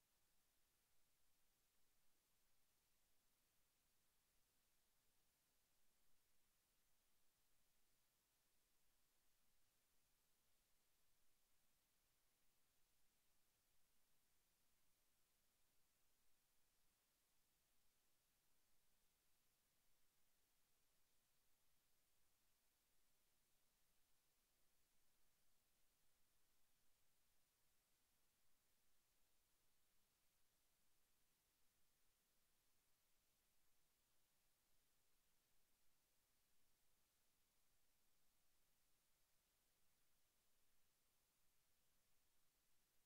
Braves on top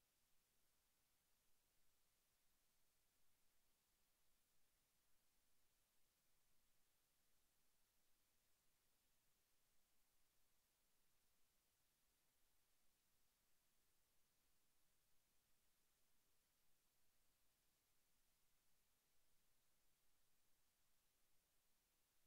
the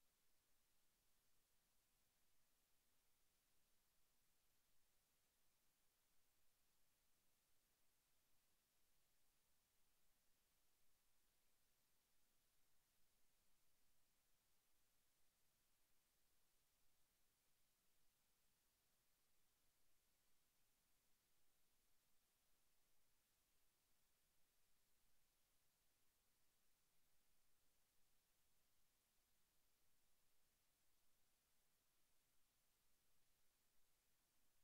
Firebirds, 5-2. Josh Wright and Braden Bell on the call for the Orleans Firebirds Broadcast Network.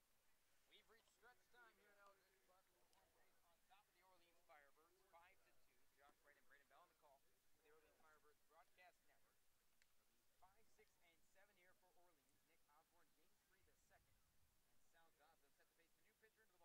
Nick Morielli, making his 6th appearance of the summer so far for the Bourne Braves. He's 1-0 with a 0.00 ERA, is not allowed an earned run in 6 2/3 innings pitched. With 10 Ks, he's been pretty stingy so far for the Braves. I'd say with that 0.00 ERA, that shows he does a pretty good job out there for Bourne, but it'll be Nick Osborne to lead things off for Orleans. And how about the end of the line for Harrison Rutkowski? 6 innings, 4 hits allowed, just 2 earned runs, 0 walks, 5 Ks. He was very, very good for Harvey Shapiro and this Bourne squad. So it'll be Osborne, Free, and Gazzo set to face Morielli here to get things going in the bottom of the 7th. First pitch to Osborne, a hard line, drive to second baseman. Holt caught on a line. He didn't have to move an inch for out number 1. Rough luck there for Orleans. He squared that baseball up, but like you said, Holt didn't even have to move an inch, made it look so casual. But that ball was scorched off the bat of Nick and quickly went away. Based on what Osborne has done at the plate today and the previous 2 appearances he has had in the Orleans lineup. I'd imagine he'll probably get a spot day in and day out so far for the Birds. Now the batter will be James Free II, batting from the left side for the first time tonight. He's 2 for 2 with a couple of singles. First pitch to Free, fastball that catches the outside corner for strike 1. Let's give you the final line on Harrison Rutkowski. He went 6 innings, 4 hits, 2 runs, both of them earned, no walks, and 5 Ks. He's in line for the win. Morielli comes set at the belt. Right-hander kicks and fires. Here's the 0-1 pitch to Free. Fastball that catches the outside part of the plate at the knees, and that'll make the count no balls and 2 strikes. Free's looked very good in his 2 ABs so far today, 2 singles, and the Birds need him to step up here in this big-time spot because they are looking for something to get them going offensively. Free, who had entered the night under the Mendoza line, 2 for 2 today with a couple of base knocks. 0-2 pitch to Free, a fastball that runs up and away at the shoulder line, and that'll make the count 1 ball and 2 strikes. Switch hitting catcher out of the University of Pacific, trying to get the Birds a little closer in this ball game with the Braves on top of Orleans, 5-2 with 1 down here in the home half of the 7th. 1-2 pitch to Free. Breaking ball that Free fights off near the on-deck circle. Now a ball girl will come and pick that up and run back, and we'll do it again at 1-2. It's been practically Bourne from the get-go, shy of that home run by Nick Osborne. Morielli ahead here, 1 ball and 2 strikes. Sun's starting to set here at Eldridge Park. Here's the 1-2 pitch from the right-hander. Fastball fouled back by Free onto the highway here in Orleans onto Route 28, and we'll do it again, once again, at 1-2. How about the attendance? We haven't talked about that all night long, and it truly is a great night to be at the ballpark, and it'll be interesting to see what it is the next 2 home games. If you're around town, come out to the ball game on Tuesday night or on Thursday, as Falmouth and Chatham will both be in town at Eldridge Park. 1-2 pitch to Free, breaking ball that he fights off down the left field line.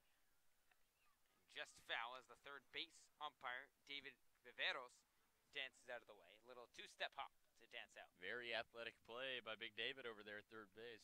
Nice job by the Blue. Always hear umpires not getting the fair share of their credit, and they have done a pretty solid job overall this summer on Cape Cod. Really the lone example of it not going well was that Sam Finn call here at Eldridge Park. 1-2 pitch to Free, a fastball that runs up and in, and that'll even up the count at 2 balls and 2 strikes. Free now 2 for 6 this summer against the Bourne Braves. Now 9 for his first 41. He's pretty much taken over the everyday catching duties with Jax Groshans on the shelf. 2-2 pitch to Free. Breaking ball waves out of missed strike 3. Free goes down swinging for the second out of the inning.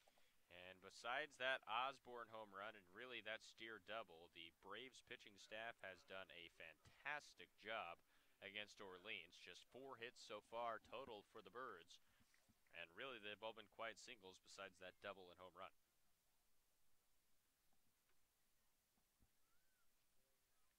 So now the batter will be the struggling Sal Gazzo digging in from the left side. Gazzo 0 for his last 19. First pitch to him, a fastball that runs outside for ball 1. Again, that hit for Gazzo last came 10 days ago against Brewster here at Eldridge Park. Bourne leads Orleans 5-2 here in the home half of the 7th. 1-0 pitch to Gazzo, a fastball upstairs that he lays off. And now the right-hander Morielli falls behind 2 balls and no strikes. Firebirds trying to pick up a win to start the month of July hot, especially on this momentous occasion for Kelly Nicholson, coaching in his 600th career game. 2-0 pitch to Gazzo, a breaking ball that he chases. Now that'll make the count 2 balls and 1 strike to the Bird shortstop.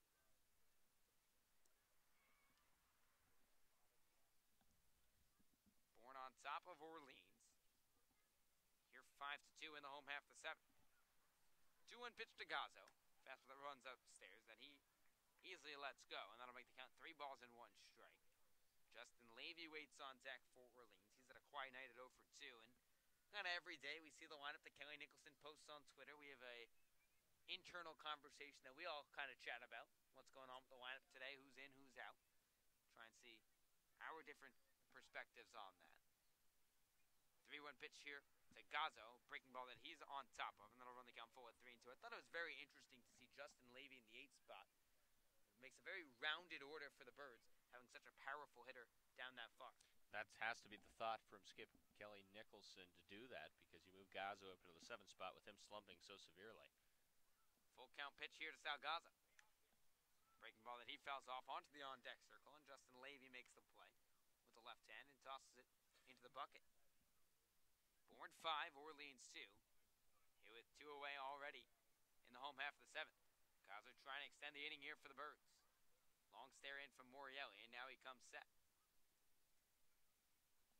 Right-hander kicks and fires. Here's the path pitch to Gazzo. Fastball outside, ball 4. And Salgazo reaches for the first time tonight. And he's aboard with a 2-out walk, and Justin Levy strolling to the dish. That's exactly why you put Gazzo in that spot. Working a walk. Finally, Gazzo reaches base for Orleans. And now, normally in the 8th spot, you might have a weaker hitter, but Justin Levy can pack a punch without a doubt. And with one swing of the bat, this game can be a very close one yet again. Third baseman out of the University of Louisville, who's had a quiet night, 0 for 2. But like you talked about, he's got plenty of power from the right side. First pitch to Levy, fouled back onto the hill here at Eldridge Park for strike 1. 5-2 the score in favor of the Bourne Braves, here with 2 down in the bottom of the 7th. Levy, a quiet night, 0 for 2, has yet to pick up his first hit of the summer against Bourne.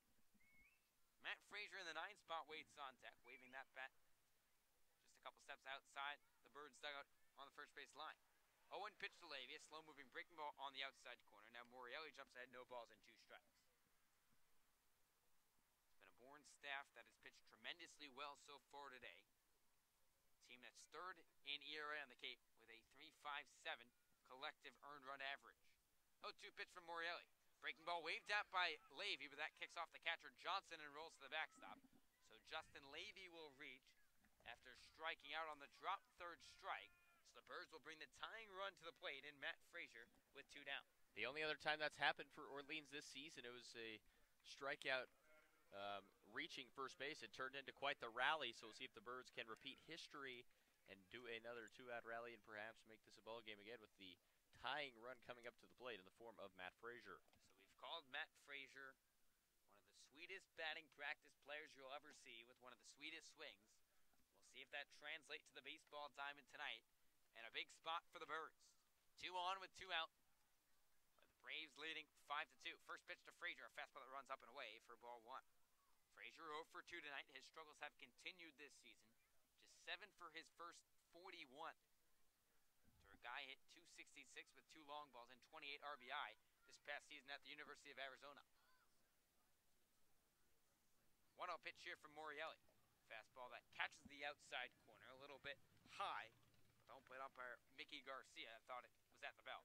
And that'll even count at 1 ball and 1 strike. Levy on first, Gazzo on second, with 2 down here in the home half of the 7th. Frazier represents the tying run for the Birds. 1-1 pitch from Morelli. Breaking ball that Frazier lays off of. That'll make the count 2 balls and 1 strike. And another big-time opportunity for Matt Frazier. It seems like almost once a game he comes up with runners in scoring position. We'll see whether he can get it done for Orleans tonight, because it's a big-time spot here in the bottom of the 7th. 2 balls, 1 strike to the Birds' 9-hitter and Matt Frazier. Here's a 2-1 pitch from Morelli. A fastball that Frazier lays off, up and away. And that'll run the count run the count in favor of Frazier at 3-1. Great hitters count here for Frazier. Ahead 3-1, 2 outs. This is the place you want to be if you're Matt Frazier in this AB. 3-1 the count to Matt Frazier. 2 on with 2 out here in the home half of the 7th. 3-1 pitch from Morelli. Fastball outside, ball 4. Matt Frazier works a walk, and that's 3 consecutive base runners for the Orleans Firebirds. And ducks on the pond here for the Birds with 2 down, and their leadoff hitter, Pat DeMarco, strolling to the dish. Birds in the nest, if you will, and that will draw a mound visit by the pitching coach here for the Bourne Braves to try to discuss what to possibly do in this situation. Bases loaded. It seems like the Birds have had so many opportunities with the bases chucked. Can tonight finally be the first time that Orleans has exploded off of this? And it'll be Pat DeMarco to hit for Orleans in this situation. Birds on the nest, like you mentioned, Braden, and good chance for the Birds. We've talked about time and time again, Orleans leaving on runners on base with golden opportunities. This would be one of them. But Pat DeMarco trying to answer the call for the Birds. Base is full here with 2 down in the home half of the 7th. Bourne leads 5-2. DeMarco, a quiet night. He's 0 for 3 so far. With a couple of groundouts and a pop-up to the second baseman, Holtz. First pitch to DeMarco. Breaking ball that he lays off of for ball 1. If I'm Pat DeMarco, unless you see something right down the middle, you don't swing until you see a called strike. You've seen 2 walks this inning, also circled around a strikeout that got away, so be very patient to say B. That's something the Birds have struggled with so far this year. This could be a big-time spot for a walk. DeMarco this past season at Vanderbilt hit .306 with runners on base. We'll see if that translates here to the Cape Cod League. 1-0 pitch to DeMarco. Fastball, ground ball back up the middle. And that gets through into center field. Gazzo's in from third.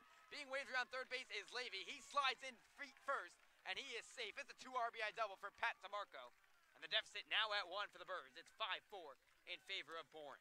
Wasn't hit hard, but it was hit well in the right spot for Pat DeMarco. A 2 RBI single, and once again, the Birds capitalize on an odd mistake, a strikeout that got away from the catcher Johnson, and it results in 2 runs, and now it's J.J. Blade.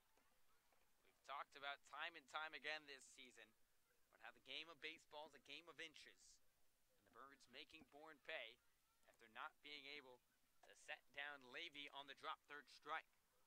5-4 in favor of Bourne, with 2 away here in the home half of the 7th, and arguably the Birds' dangerous hitter taking in from the left side.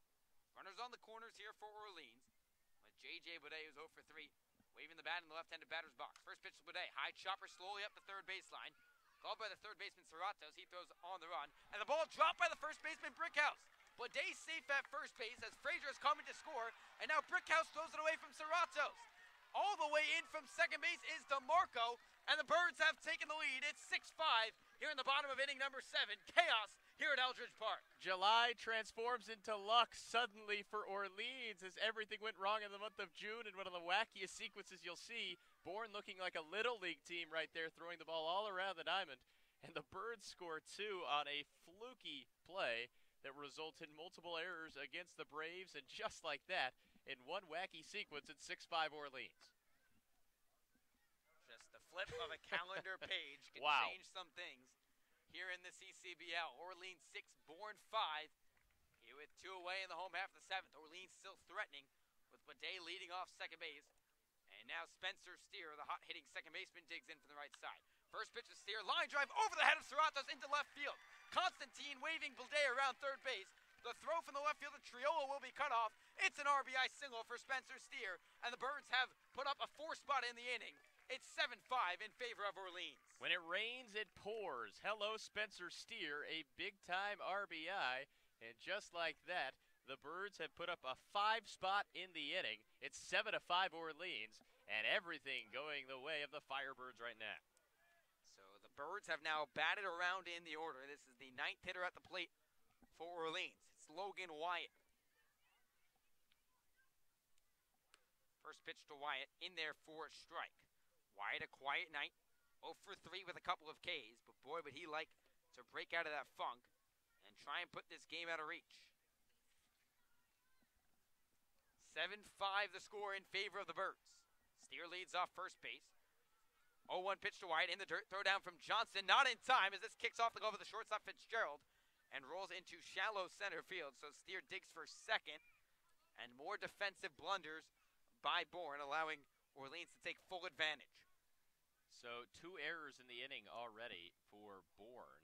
Now 3 on the game. We're still trying to pinpoint. One obviously was J.J. Blade. It was an E5 there to allow him to reach. He scored just a pitch later off an RBI single. Now another runner in scoring position for Logan Wyatt. Steer leads off second base. Here's the 0-2 pitch to Wyatt. Fastball upstairs. And Wyatt leaves that one. That'll make the count 1 ball and 2 strikes. The Birds cleanup hitter in Logan Wyatt. And the Birds have put 5 runs on the board in this inning alone, with a couple defensive miscues by the Bourne Braves. Steer leads off second base. Here's the 1-2 pitch to Wyatt. Fastball that runs outside, and that'll even up the count at 2 balls and 2 strikes. And if you're a Bourne Brave right now, you have to be somewhat shell-shocked. It looked like this was a clean inning. There were 2 outs, nobody on. 1 walk trickles to 5 runs. Unbelievable sequence. Beg your pardon, the count 3-1 with Wyatt ahead. 3 balls and 1 strike. Here's the pitch to Wyatt. Fastball lifted into shallow center field. The center fielder Murray ranges back, and he camps under it. But the Birds tack on 5 runs in the inning with a plethora of hits and a a couple of errors by the Bourne Braves. What to the top of the 8th here at Eldridge Park. Orleans back on top, 7-5. You'll listen to the Orleans Firebirds Broadcast Network.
After crumbling their last time out here at Eldridge Park, giving up 8 unanswered runs and handing the ball game over to the Harwich Mariners 10-8, the Birds have answered back here against the Bourne Braves with 5 unanswered runs of their own, and the Firebirds have taken back the lead. It's 7-5 heading to the top of the 8th inning here at Eldridge Park. New pitcher into the ball game for the Firebirds. It's Shea Smitty, the right-hander out of the University of Louisville, sporting just the second lead of the ball game for Orleans.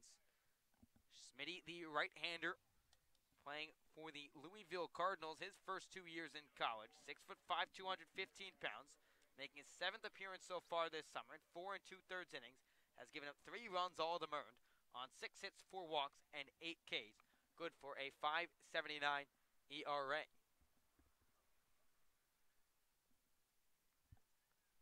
It'll be Brickhouse leading things off here for the Bourne Braves. First pitch from Shea Smitty misses outside to the Braves cleanup hitter in Brickhouse for ball 1. Brickhouse, a quiet night so far, 0 for 3 with a couple of Ks. 1-0 pitch from the right-handed Smitty, misses upstairs and inside, and that'll make the count 2 balls and no strikes. It's the left-handed first baseman from Eastern Carolina. Smitty gets his sign from Free the second. Now wheels and deals. Here's the 0-2 pitch from the right-hander. Fastball lifted into shallow left center field. DeMarco ranging back in the gap and makes the catch a couple steps in front of the fence for the first out of the top of the 8th. This is a huge inning for Shea Smitty, a huge inning for the Orleans Firebirds. Sure, some luck went your way. You still scored 5 runs in that last inning. Now you need a shutdown inning from your guy Shea Smitty to try to turn it over to the closer Aaron Oceanbine in the 9th. And if you can set down the Bourne Braves right here, so much more momentum will go to Orleans. So Lyle Lynn now digs in from the right side. He's 0 for 3 tonight with a trio of groundouts. First pitch from Smitty on the outer half for strike 1. We've seen good Shea and we've seen bad Shea so far this summer. 0-1 pitch from the right-hander, a breaking ball that tails outside, and that'll even at the count at 1 ball and 1 strike. We've seen Smitty come in, walk a couple guys, dance around, and get lifted from the ballgame. We've also seen the Shea Smitty that strikes out the side. 1-1 pitch from the right-hander, slow ground ball, fouled behind the plate. And now Shea jumps ahead 1 ball and 2 strikes. Looks like we're seeing good Shea right now, at least in terms of throwing strikes as we knock on wood here at Eldridge Park. He's pounding the strike zone so far, and we'll see whether or not he can finish off Lyle Lynn. 7-5 the score in favor of the Birds after Orleans put up a 5 spot in the home half of the 7th. 1-2 pitch from Smitty. Ground ball off his left leg. Trickles to the second baseman Steer. He barehands it, tossed to Wyatt in time. A 1-4-3 routine put out to nab Lynn at first base. And there's 2 down here in the top of the 8th, and all the luck going Orleans' way. Really is. You turn the calendar, and it's a completely new season, or at least it is tonight, because if that play had happened a day ago, it probably would have resulted in a double or something crazy for Orleans against them. Tonight works out for, like you said, a 1-4-3 putout, and And Shea Smitty might have a bruise because of that play, but hey, he'll take it. It appears to be fine, and will carry on now 2 away in the 8th. A very routine play, as I sarcastically say here, with 2 down here in the top of the 8th. Now the batter will be the second baseman, Gabe Holt, out of Texas Tech. First pitch from Smitty misses outside for ball 1. Holt 1 for 3 today, singled back in the 7th and came around to score as part of that 2-run inning for the Bourne Braves. Righty on lefty matchup here with 2 down in the top of the 8th. 1-0 pitch from Smitty, a fastball at the belt on the outside corner. And that'll even count at 1 ball and 1 strike. Bourne jumped out to a 1-0 lead in the top of the 4th on the solo home run by Jared Triolo. But then Nick Osborne wanted in on some of the action, hitting a 2-run shot for himself. And the Braves answered back with 2 of their own just a half inning later in the top of the 5th. 1-1 pitch to the left-handed batter Holt, lifted down the left field line, foul, and Levy runs out of room. But Smitty jumps ahead 1-2. Bourne tacked on another 2 in the top of the 7th, but then Orleans answered back with 5 unanswered runs, all coming in the 7th inning, bringing 9 batters to the plate. Smitty 1 strike away from setting down the side in order. Here's the 1-2 pitch from the right-hander. Breaking ball, ground ball, back up the middle into center field, a base hit. After another ball almost hit Shea Smitty, and Gabe Holt reaches for the second time tonight. Now the Bourne Braves will bring the tying run to the plate and try and do exactly what Orleans did just a half inning ago. Oscar Serratos will now be the batter for the Braves, the third baseman out of Georgia Tech. He's 1 for 2, but has been on base twice after being hit by the pitch in the 7th and came around to score. Holt leads off first base. Serratos represents the tying run at the dish. Righty on righty matchup, as Smitty will now have to work into the stretch. Right-hander from the first base side of the rubber. Kicks and fires. First pitch to Serratos. A fastball at the belt. That's called upstairs for ball 1. I just got a report from the Bourne Braves sideline reporter Rob Warner, so shout out to Rob. The emotions in the Bourne dugout boiling over after that explosion of errors, and there was some frustration by multiple members of the Braves after giving up 5 runs in the bottom of the 7th. 1-0 pitch here from Smitty. Hard line drive into left field, a base hit. So back-to-back hard line drive singles for Bourne, and they've put aboard the tying runs on base with a go-ahead run strolling to the plate in Cooper Johnson, the catcher from Ole Miss. Just like that, pressure's back on. We're going to have a pinch hitter here for the Bourne Braves. It'll be Spencer Horwitz to bat, the young man out of Radford. So he'll hit with 2 away, the left-handed batter. And Shea Smitty trying to work through a bit of tough luck here in the 8th inning. So Horowitz enters as a pinch hitter for Bourne. That closes the line on Johnson, who went 1 for 2 with a run scored. Horowitz out of Radford, batting .298 this season with 1 home run and 7 runs batted in. Trying to deliver that big hit for the Braves. 2 on with 2 out in the top of the 8th. Orleans leads 7-5. First pitch from Smitty to Horowitz. Break ball on the outside corner. A gorgeous breaker on the outer half for strike 1. If you're Shea Smitty, just do what you do. Do not change your ways, even though you just gave up 2 singles. You're facing a pinch hitter cold off of the bench. You got to attack early on, just like he did with that first pitch. Serratos leads off first. Holtz off second base. Good speed for the Braves. 0-1 pitch here from the right-hander. Breaking ball that Horowitz hits on the ground into the Orleans dugout. But Smitty jumps ahead, no balls and 2 strikes. And he's 1 strike away from getting out of this jam. Birds 7, Braves 5. Here with 2 away in the top of the 8th. Tying runs on base for the Bourne Braves. The go-ahead run at the plate in Spencer Horwitz, who already has 1 long ball this summer. 0-2 pitch here from Smitty. Breaking ball on the outside corner. Ring him up, strike 3. Smitty freezes Horowitz to get out of the jam. After Shea Smitty gave up a couple of 2-out base hits, Smitty backdoors a gorgeous breaking ball that gets Horowitz to go down looking. We'll head to the home half of the 8th here at Eldridge Park. 7-5 the score in favor of the Orleans Firebirds. Listen to the Orleans Firebirds Broadcast Network.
Home half of the 8th, we go here at Eldridge Park. The score 7-5 in favor of the Orleans Firebirds on top of the Bourne Braves. New pitcher into the ballgame for Bourne is the right-hander from the University of Louisville in Michael McAveen, who's making his 4th appearance this summer for Harvey Shapiro and the Braves.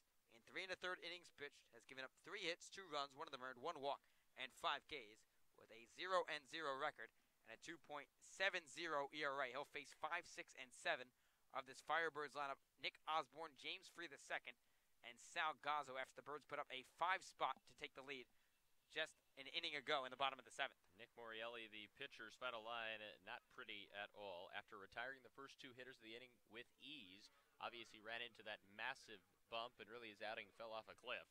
Went 1 inning, gave up just 2 hits, 5 runs, only 2 earned, 2 walks, 2 strikeouts. But the Birds don't care how his line works. All they care about is the scoreboard out there in left field saying Orleans 7 and Bourne 5. A defensive change behind the plate as well. The new catcher into the ballgame is Thaddeus Phillips, catcher from the University of Connecticut. So Nick Osborne digs in from the right side, righty-on-righty matchup to get things going here in the home half of the 8th. Birds on top of the Braves, 7-5. First pitch from McAveen to Osborne, a fastball that Osborne fouls back to the screen for strike 1. It was Nick Osborne who got the scoring going for the Birds back in the 4th inning when he hit a 2-run shot just over the right field fence down that 314 line, his 2nd home run of the summer.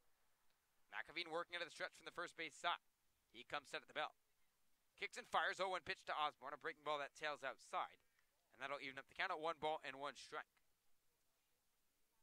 The DH from Tennessee Tech at 6'2", 205 pounds.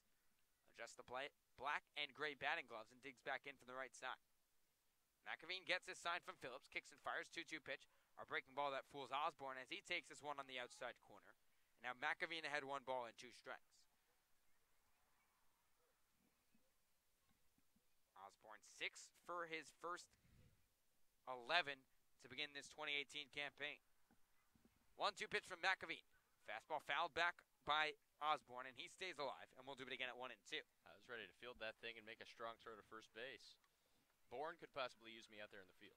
Potentially could. It was Spencer Brickhouse who made a couple of errors that resulted in that run for the Firebirds. No black netting here behind the dish, and I think we would have made that play.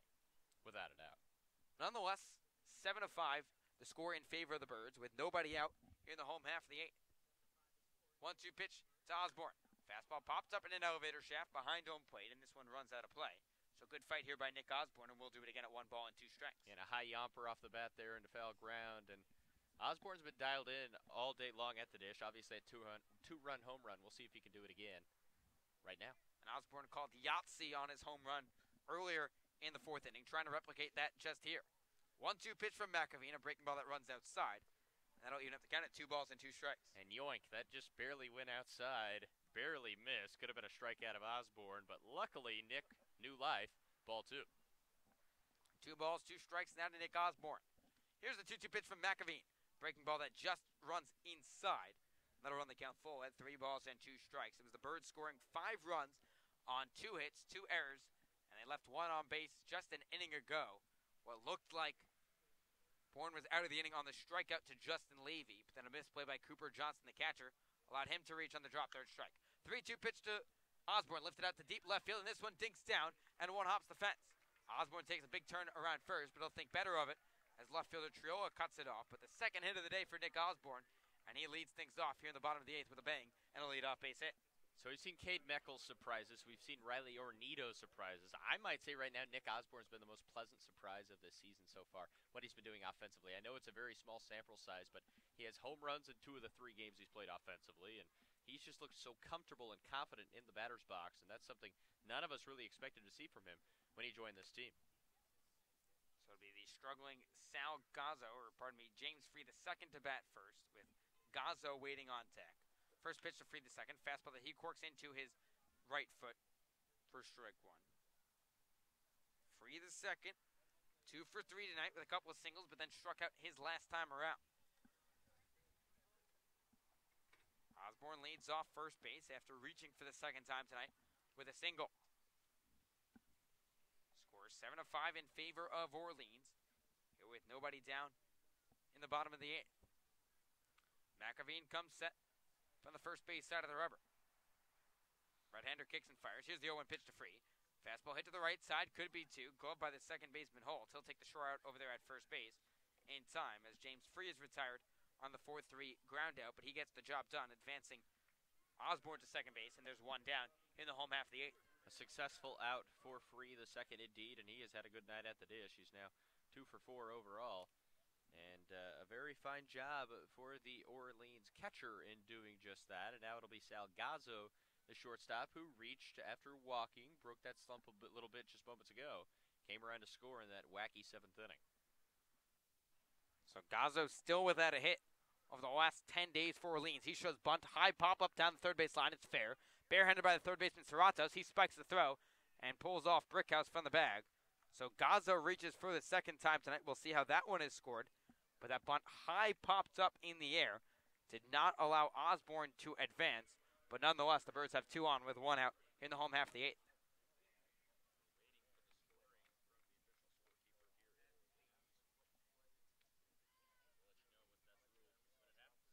Imagine that'll be scored a sacrifice bunt, potentially, with an error charge to Oscar Serratos. 2 on with 1 out. Birds trying to add on a couple of insurance runs. First pitch to Justin Levy. Fastball that catches the outside corner for strike 1. And a couple of Louisville Cardinals facing each other. So Gazzo breaks out of his 0 for 19 funk with an odd base hit. So Louisville Cardinal versus Louisville Cardinal. 0-1 pitch to Justin Levy, misses outside, and that'll even count at 1 ball, 1 strike.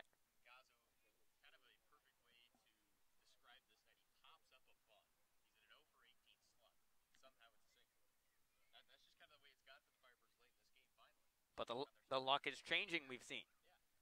2 on with 1 out here in the home half of the 8th. 1-1 pitch from McAveen. Ground ball to the right side, could be 2. Holt grabs it, shovel pass to Fitzgerald on to first, 4-6-3 inning-ending double play.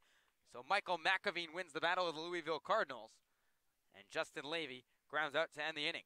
We'll see if the Birds can shut the door heading into the top of the 9th, leading the Bourne Braves 7-5 here at Aldridge Park. Listening to the Orleans Firebirds Broadcast Network.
The Firebirds closer Aaron Oceanbine takes over as we head to the top of the 9th inning here at Aldridge Park.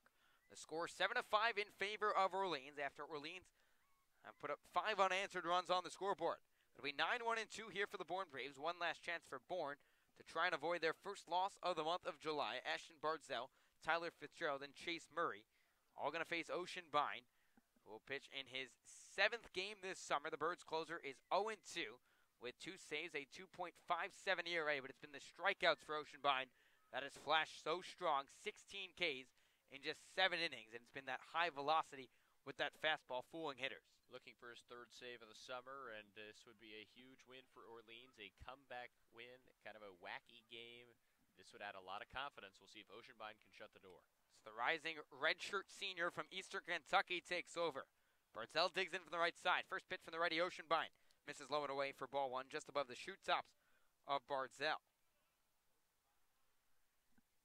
Bardzell 1 for 3 today. Picked up a double in the 5th and came around to score. 1-0 pitch from Oceanbine, a fastball right at the knees on the inner half. And that'll even up the count at 1 ball and 1 strike. We've seen Oceanbine falter a couple times this season. Those are his 2 losses. A couple of walk-off defeats for the Firebirds. 1-1 pitch here from the right-hander, a breaking ball that catches the outside part of the plate, just at the knee line of Ashton Bardzell. And Oceanbine jumps ahead 1-2, and this is where Oceanbine excels, already with 16 Ks through 7 innings. Right-hander wheels and deals, 1-2 pitch, slow ground ball past the diving Spencer Steer, and into right field, so not hit hard by the 9-hitter Ashton Bardzell, but that dinks down into right field, and the Braves will bring the tying run to the plate with the leadoff hitter in Tyler Fitzgerald. Yeah, and his run doesn't really matter at all in Bardzell, but what it does do is now a home run ties up this ball game, so instantly a lot more pressure on Aaron Oceanbine, and he has to work through the top of the lineup here, so it's not going to be easy here in the top of the 9th, but we'll see if Oceanbine can get it done. So Fitzgerald, who has 1 home run already on the summer, with now 13 RBI after picking up 3 already in the ballgame, digs in from the right side. First pitch from Oceanbine misses outside for ball 1. It's an Eastern Kentucky kid versus a University of Louisville kid. 2 guys in the Lexington, Kentucky area where Oceanbine's originally from. 1-0 pitch from Oceanbine, a fastball that misses outside, and that'll even up the count at 1 ball and 1 strike. And I'm sure Oceanbine, coming out of high school, would have loved an offer from the University of Louisville. Did not get it. Went to Eastern Kentucky. He's got a chance to flex his muscles and prove his worth right here. Tying run at the plate for the Bourne Braves in a 7-5 game in favor of the Birds. 1-1 pitch from Oceanbine. Tipped into the glove of Free the second. Now Aaron jumps ahead 1 ball and 2 strikes. Now you got to put him away. If you're Aaron here, you're ahead of Fitzgerald. You've thrown a couple fastballs in a row that have looked pretty good. Now's the time as a closer. You got to put away this leadoff batter. Oceanbine just threw a couple days ago for the Birds. He went an inning and 2/3 scoreless with 3 Ks. Here's the 1-2 pitch from Oceanbine. Breaking ball, check swing by Fitzgerald. He went around, says the first base umpire John Leeds, as Free applies the tag. So Oceanbine fans Fitzgerald for the first out of the top of the 9th. A beautifully pitched breaking ball there. The slider ducks out of the zone, and Fitzgerald swings and definitely did go around for big strikeout number 1, but it's still the heart of the order for the Bourne Braves, so Oceanbine still got to lock in and face Chase Murray here. Birds 2 outs away from picking up their 6th victory of the summer. First pitch to Chase Murray, runs inside for ball 1. 7-5 in favor of Orleans with 1 down here in the top of the 9th. Bardzell leads off first base. Tying run at the plate in Chase Murray. He's 0 for 3 tonight. A couple of Ks.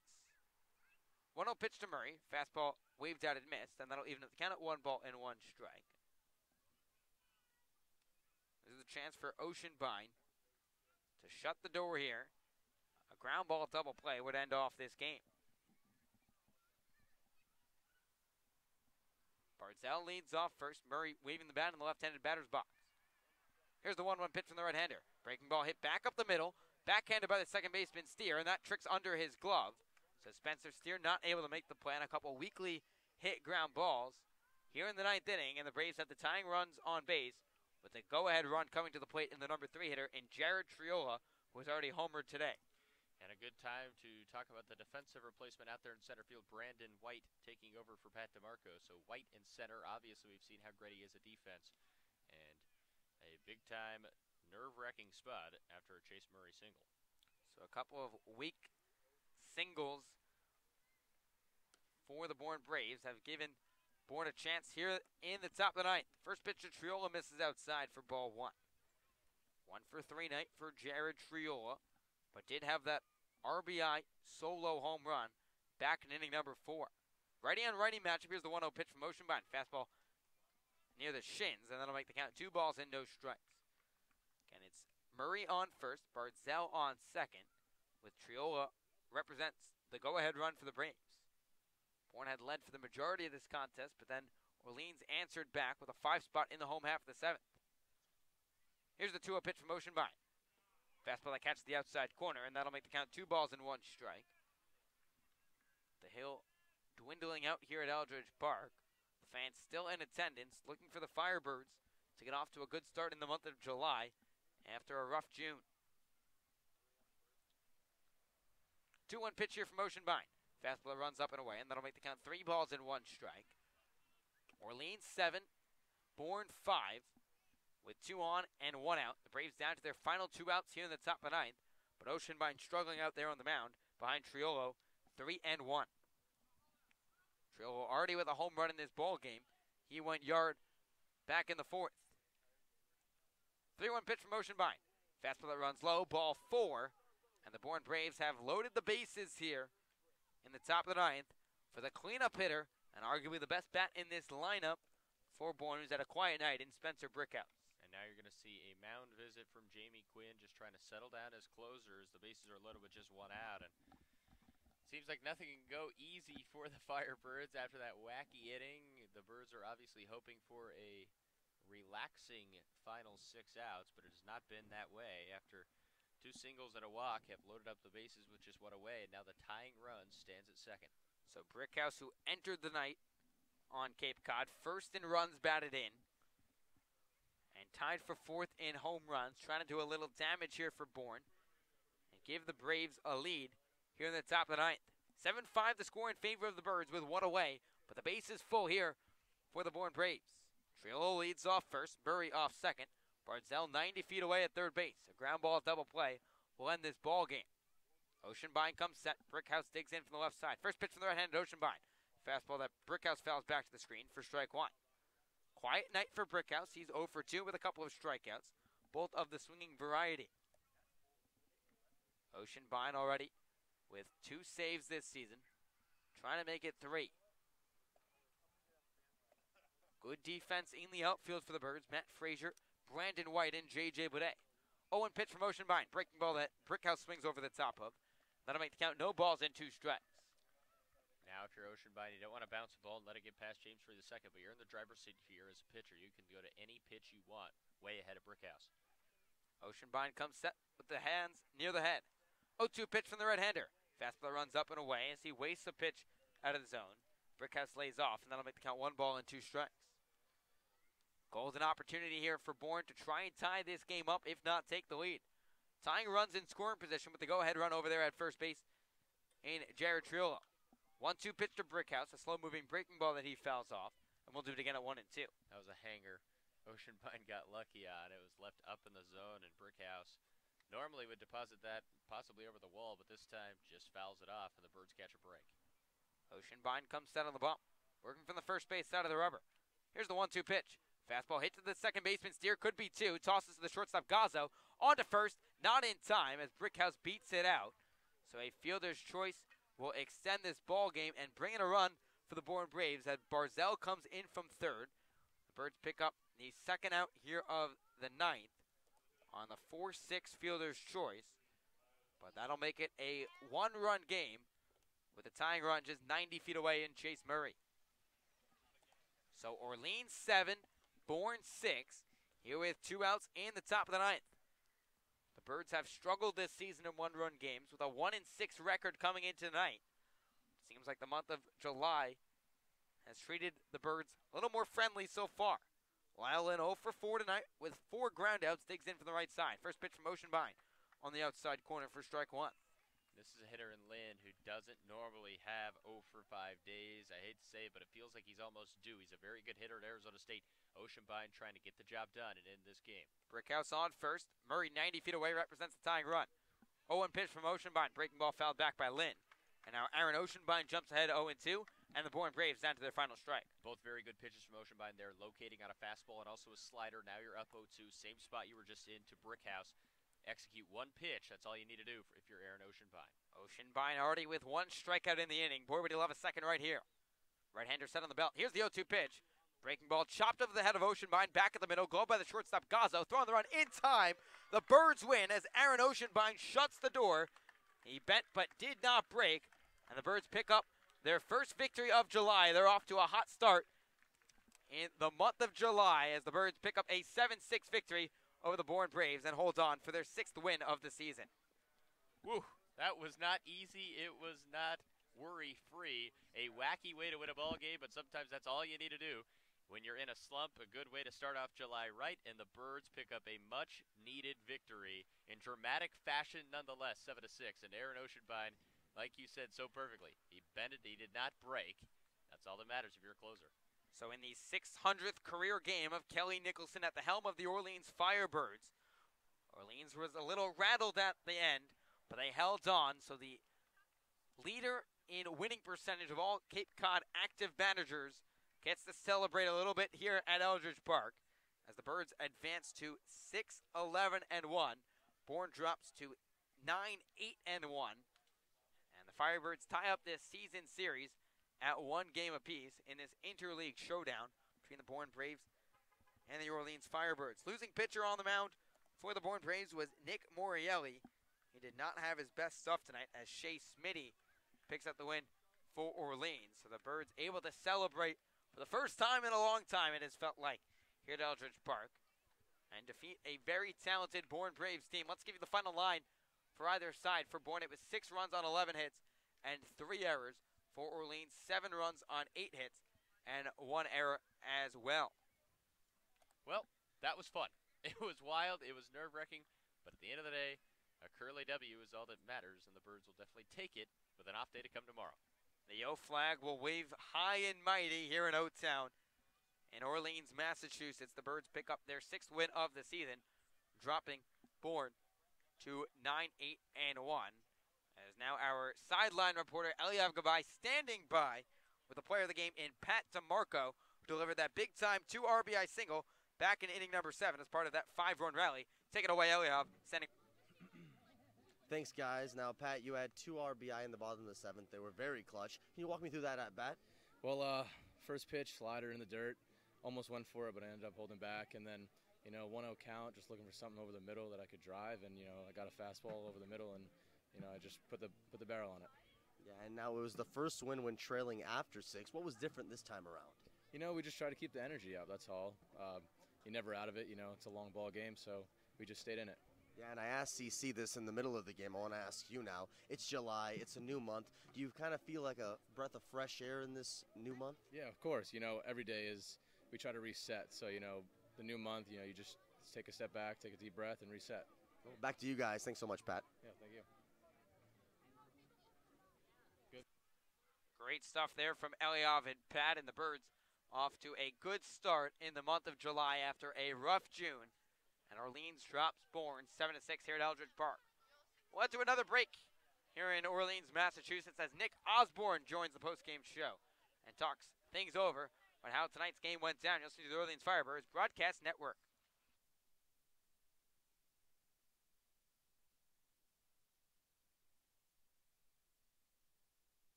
Welcome back to Eldridge Park with the Birds coming out on top of the Bourne Braves in a one-run ball game. So Orleans now advances to 2-6 in one-run ball games, and the luck's starting to turn a little bit for the Birds. Joining me now is Nick Osborne. Nick, you had a great day at the plate. You picked up a couple key hits, that 2 RBI home run back in the 4th, and that big hit in the 8th. What was working for you at the plate? I was just seeing it well today, tried to get ahead in the count, not swinging anything in the dirt, and just try to get ahead and getting fastball counts, and end up getting a fastball, put a good swing on it, and ended up going out. I got to ask you that 7th inning. I know you lined out in that AB. You hit the ball in the screws right at the second baseman, Holt. But what was that inning like?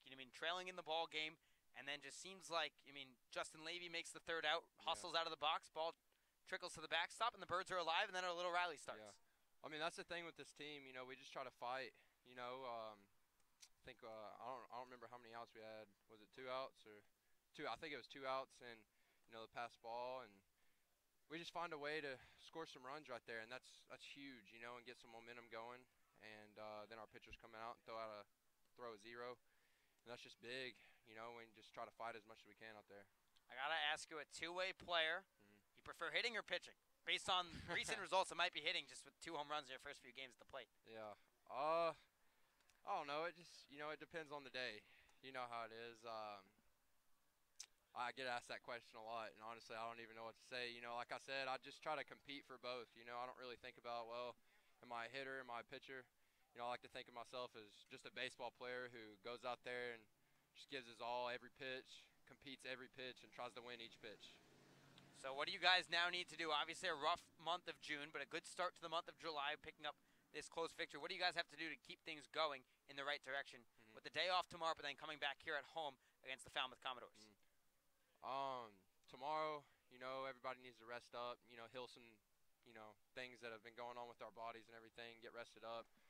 And really, I think this is good, going into next week. I think, hey, the Birds are hot right now, so we're going to keep the momentum going.